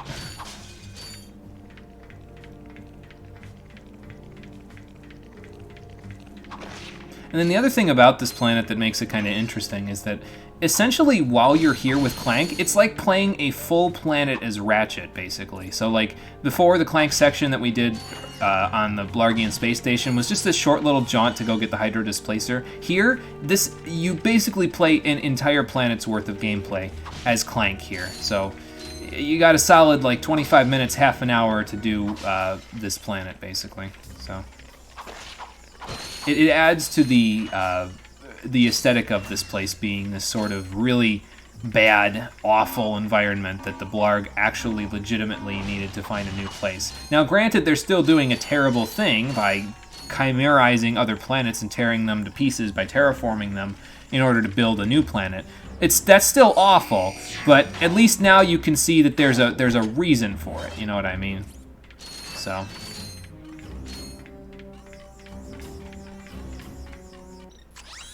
Let's see. Doing it on Revengeance difficulty. Okay, that would explain why it's so hard then. I think the suggestions are cleared again at some point, so you'd like to resuggest Threads of Fate. Okay, I will put that on the list there, Dream. Yeah, it was probably cleared right before we did the Outer Worlds, which was about a month ago we started it. That was the last time it was cleared, so I will put Threads of Fate back on there for you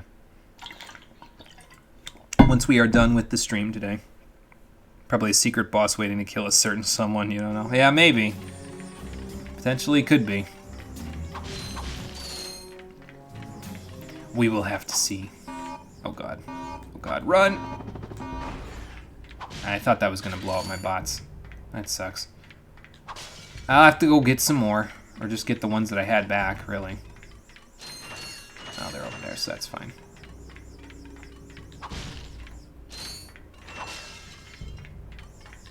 Come with me, my children. I think I only had 2 before, so let's grab a few more. I'll get that box in a minute.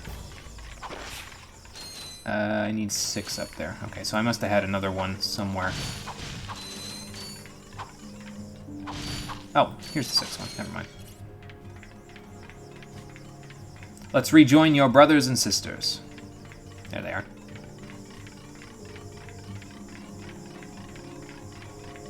I was gonna say, I don't know where the other ones are, but there they are, right there.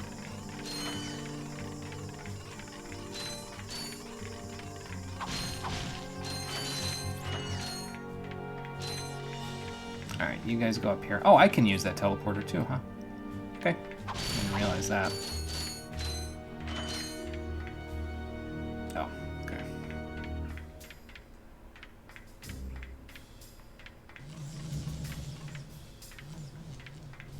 There we go, now I got him. Go on, entree! That's not how you say entree, but you know. Alright. Let's go grab this box now that nothing's gonna get blown up when I grab it. Whoops. You know, other than potentially me.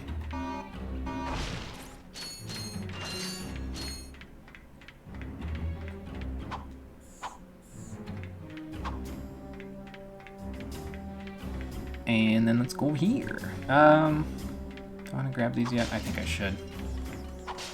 They can't follow me up this ledge, but I can probably open the door for them.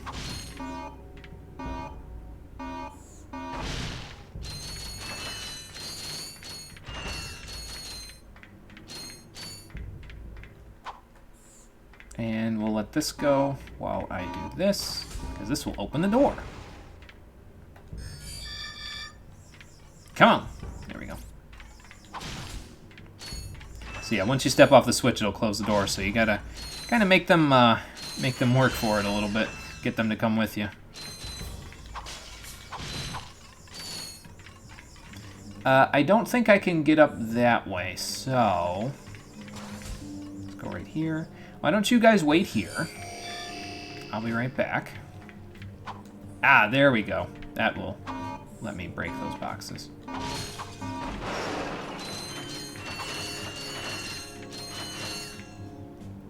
Oh, it dropped a couple down here.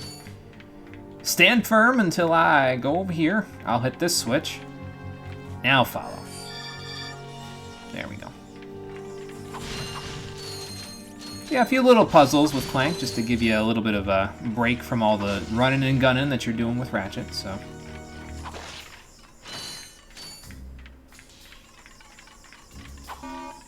Run, my children, run! It's radioactive! There we go.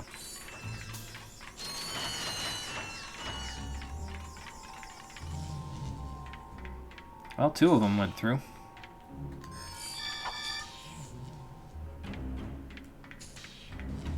There we go.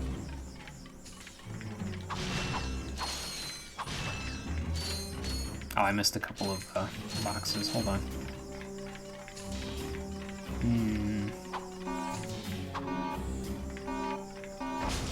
Why don't you guys wait here for now? I'll go get those boxes and then we'll take this elevator up. Okay, Dream, take it easy. We'll see you on the next one. We'll see you at some point. Yeah, F is Clank on steroids or something. I mean, he's pretty strong. Those mechanical servos in his arms are pretty strong. I don't know if they're powered by nanomachines, son, but they gotta be pretty close. How the fuck did he vaporize that guy with a single punch? The frogs in this game just kind of do that. It's kind of weird. I made a melody. A melody of death. Death by Box Melody sounds like a metal as fuck way to go out. Come, my children. Through the door. Is that all of you? I think that's all of you. Yep. Yep, and there's 6 that need to be there, so.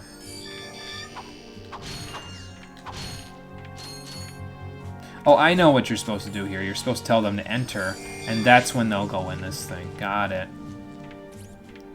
Yep. I am the smart. All the time. I was kind of hoping there'd be like a hole in this or something, but like really, when Clank's moving, he kind of squishes underneath those things. I guess I just can't go through. Whatever. That's no good. How did Clank become conscious? Well, when he was born in the robot factory at the beginning of the game, he was born on a robot assembly line, and apparently the assembly line glitched because his brothers and sisters are all like 6 feet tall and really, really like big robots, basically, and he's this teeny tiny robot, so, but yeah, it was basically, they're all conscious.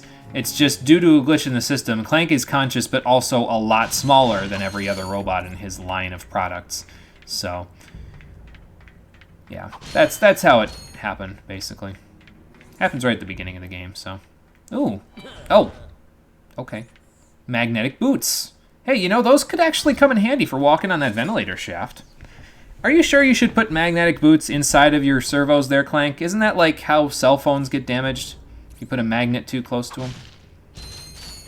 Oh, well. What do I know? Where was that one place with the boxes, anyway? Over there? I wonder how I get over there. There's a jumping point up from somewhere. We'll worry about it later. Actually, let me look here. Oh, okay, so I could have jumped up there from somewhere else. Got it. But we're not quite done yet with Clank's level. We could go back to Battalion now that we have that, so that we can go and take care of the military base, but we're not going to do that just yet. We can get something else while we're here as well. As you can see, if I look right over there, there's something glowing over there, and it's not just a gold bolt either, so...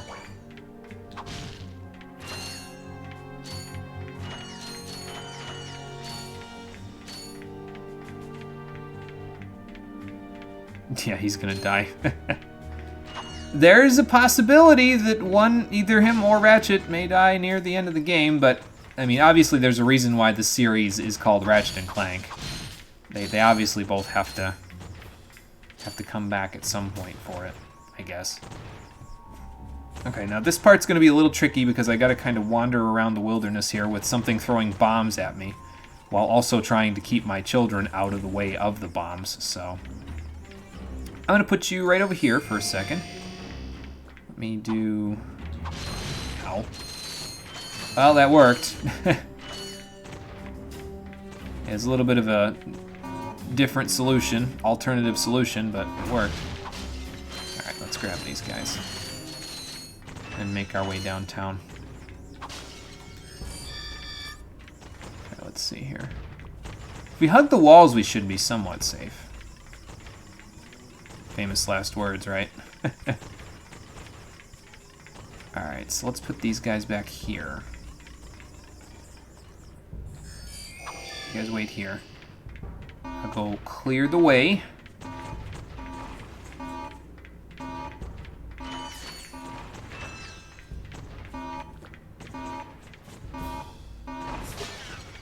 Well, that's not good.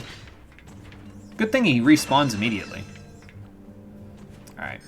Everybody follow the leader. Grab the rest of your brethren.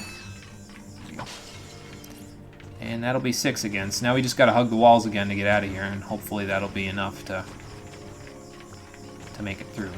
Oh god, that one fell almost exactly directly on our heads. Okay.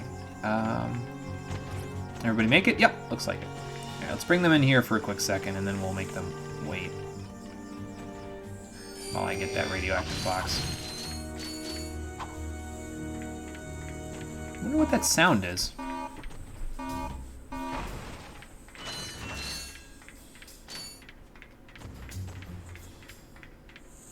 Oh, that's what that sound is. It's like a live circuit or something in here. Okay, so this is like a bit of a... It's not really a maze, but you kind of just have to maneuver these guys around the corners and stuff so that they don't get hit by the light that's coming around the thing there. This guy got... See, here's the trouble that you run into, though, is that if they get stuck on a corner, well, it doesn't work out for them very well. So, everybody make it this time? Yep. Alright, up we go. Let's see where it goes once it's done here. Okay. Just follow it. I'll come back for the boxes later. They're not that important just yet. Some of them I can't even pop just yet either. Like the metallic boxes below me, I can't pop them until I am here as Ratchet, so. Now let's see. Probably need to go that way. Yeah, I can kind of see there's... You can barely see it, but there's a platform, like a little ramp that you can walk up over there. So, let's go.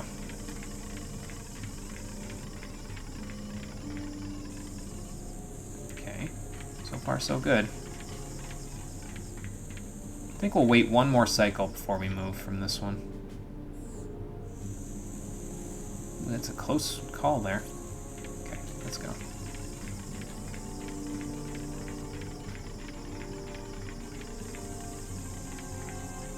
Yeah, you can't cut your corners too tight here because, well, the robots won't be able to follow you if you cut them too tight, so. But yeah, we'll go back and get those boxes just in a minute. Let's get our robots to their logical endpoint first here. There we go. And yep, you need to have all 6 of them from that minefield over there, or else you can't get through this part, so. Entree, my children. Go to safety. There we go. I might just leave those boxes that were in there. I might just leave them until when we come back here later on. Because we come back here as Ratchet later on when we have the O2 mask. So once we get to that point, we'll be able to make it work a little better. So now you got to do a little bit of, not really puzzling around, but there's a bunch of big guys here. And you have to kind of get a certain number of bots in order for them to really take on the big guys efficiently. So, ow. That wasn't very nice of you. Why don't don't you follow me for now? Alright, go! Attack, my children! There we go. We'll get the other ones back when we leave this section. Oh god. Gotcha. Alright, we'll let that blow up. Run! Kinda glad it didn't blow this one up. He would have respawned immediately again, but yeah, it would have been a little bit of a waiting game that I would have to do. Alright, we got 4. Let's go grab the other one that I was missing, and then continue moving forward.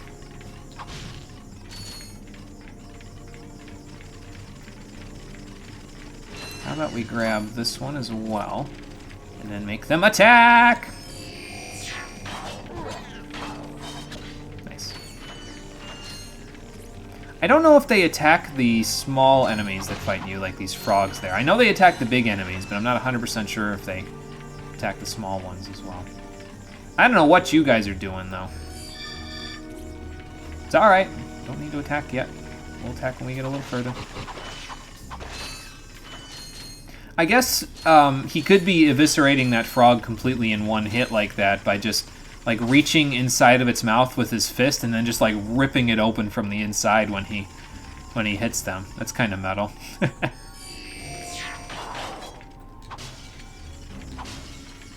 I have a lot of children now. Look at all these Pikmin, these mecha Pikmin that I have. You need all 10 of them though in order to get through the door, so.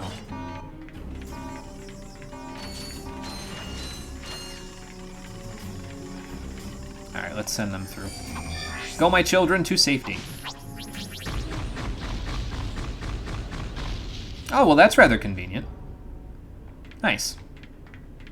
So yeah, now we can, there were turrets there behind the door that probably would have shot me to death if I had opened the door without it, but thankfully, sending all of the little Gadgetbots through the gates here activated the auto defense system, which took out their own guys. Something about that seems a little fishy, but you know what? I will not look a gift horse in the mouth. I'll take it. Let's just grab these first, and then we'll make our way back down. Yeah, like I said there, basically a whole level just as Clank there. Like, you spend almost as much time just doing this section as Clank as you would doing a level normally with Ratchet. So it's nice not only because of the symbolism of the planet, but also because of the fact that you get this long dungeon with Clank where you kind of are, your abilities are limited. And I always like the idea of limiting the abilities of your characters in games like this, so. Better not let Ratchet see this one. Uh-oh. What is it, a softcore porno? Oh, an infobot for Planet Pokitaru. Alright. I don't know why you don't want to let Ratchet see that one, Clank, but we'll see what he says when we get back to the planet, so. Or when we get back to the ship, rather. And unfortunately, we can't activate the Gadgetron vendor while we're here, so. Oh, I didn't see you saying you'll be back there, Nitro. Sorry. Sorry from the future, but I'll see ya. Alright, let's go in the ship. I don't think we ever get to go back in the ship that way later on. Nice. Oh. Hey, you giving me these or not? They are magnetic. I appear to be stuck to them. Ow. I don't know how you reversed the polarity on them like that, but alright. Gears, metal filings, dust. You know what I mean. What is it? I will show you this, but you must promise to stay focused on our missions. Is it something about Quark? Well. Cities are full of smog, swamps are full of muck, and tar pits are full of tar. But here at Joe Y Resort, the sun shines 24 hours a day. Visitors get a free O2 mask to explore our warm water. Ooh, O2 mask. I need that. Marine life will welcome you to the big blue world under the sea. Are you sure? You can also use our complimentary flippers to partake in speed swimming. Yeah, because you'll need to not die. And your troubles behind. Sure. Y Resort, Pokitaru. Oh, God. I knew it. Oh, come on. Switch off your nerd circuits and have some fun. Look, we'll go just long enough to pick up the O2 mask. Perhaps the extra oxygen will help your brain to function properly. Oof. Yeah, and maybe the salt water will rust your mouth shut. I guess they're both throwing some shade now, aren't they? That's pretty good, though. Okay, so there's two places we can go now. So now we can go to Juwai Resort in Pokitaru, but we also have the Magna Boots, which means we can go back to Battalia and we can head on inside of the base there. So I think that's where we're going to go first.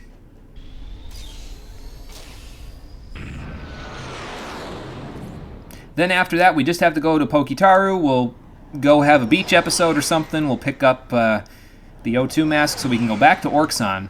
And then once we have that, we can go exploring around Orxon to see if we can find anything unscrupulous that Drek may have left behind. Because you never know, they may have left some fancy technology, some new weapons, some new gadgets. They may even have left some info as to where Drek's fleet is located now back there on Orxon. We don't really have any answers yet, but there's only one way to find out, and that is going back to Orxon with the O2 mask. But we will be doing that on the next episode of Ratchet & Clank, the Stream Edition. Thank you for watching, everybody. I appreciate you coming out to Twitch and YouTube to check out the stream, and I will see all of you on the next one, which will be, I think it autosaves, so I can probably just save right over this, yeah. The next episode will be tomorrow at 4:30 p.m. Eastern Standard Time. Once I get the description up for this episode, I will post next week's schedule as well. But yeah, we'll be back tomorrow for more of Ratchet & Clank. So, until then, everybody, take care, and have a good night.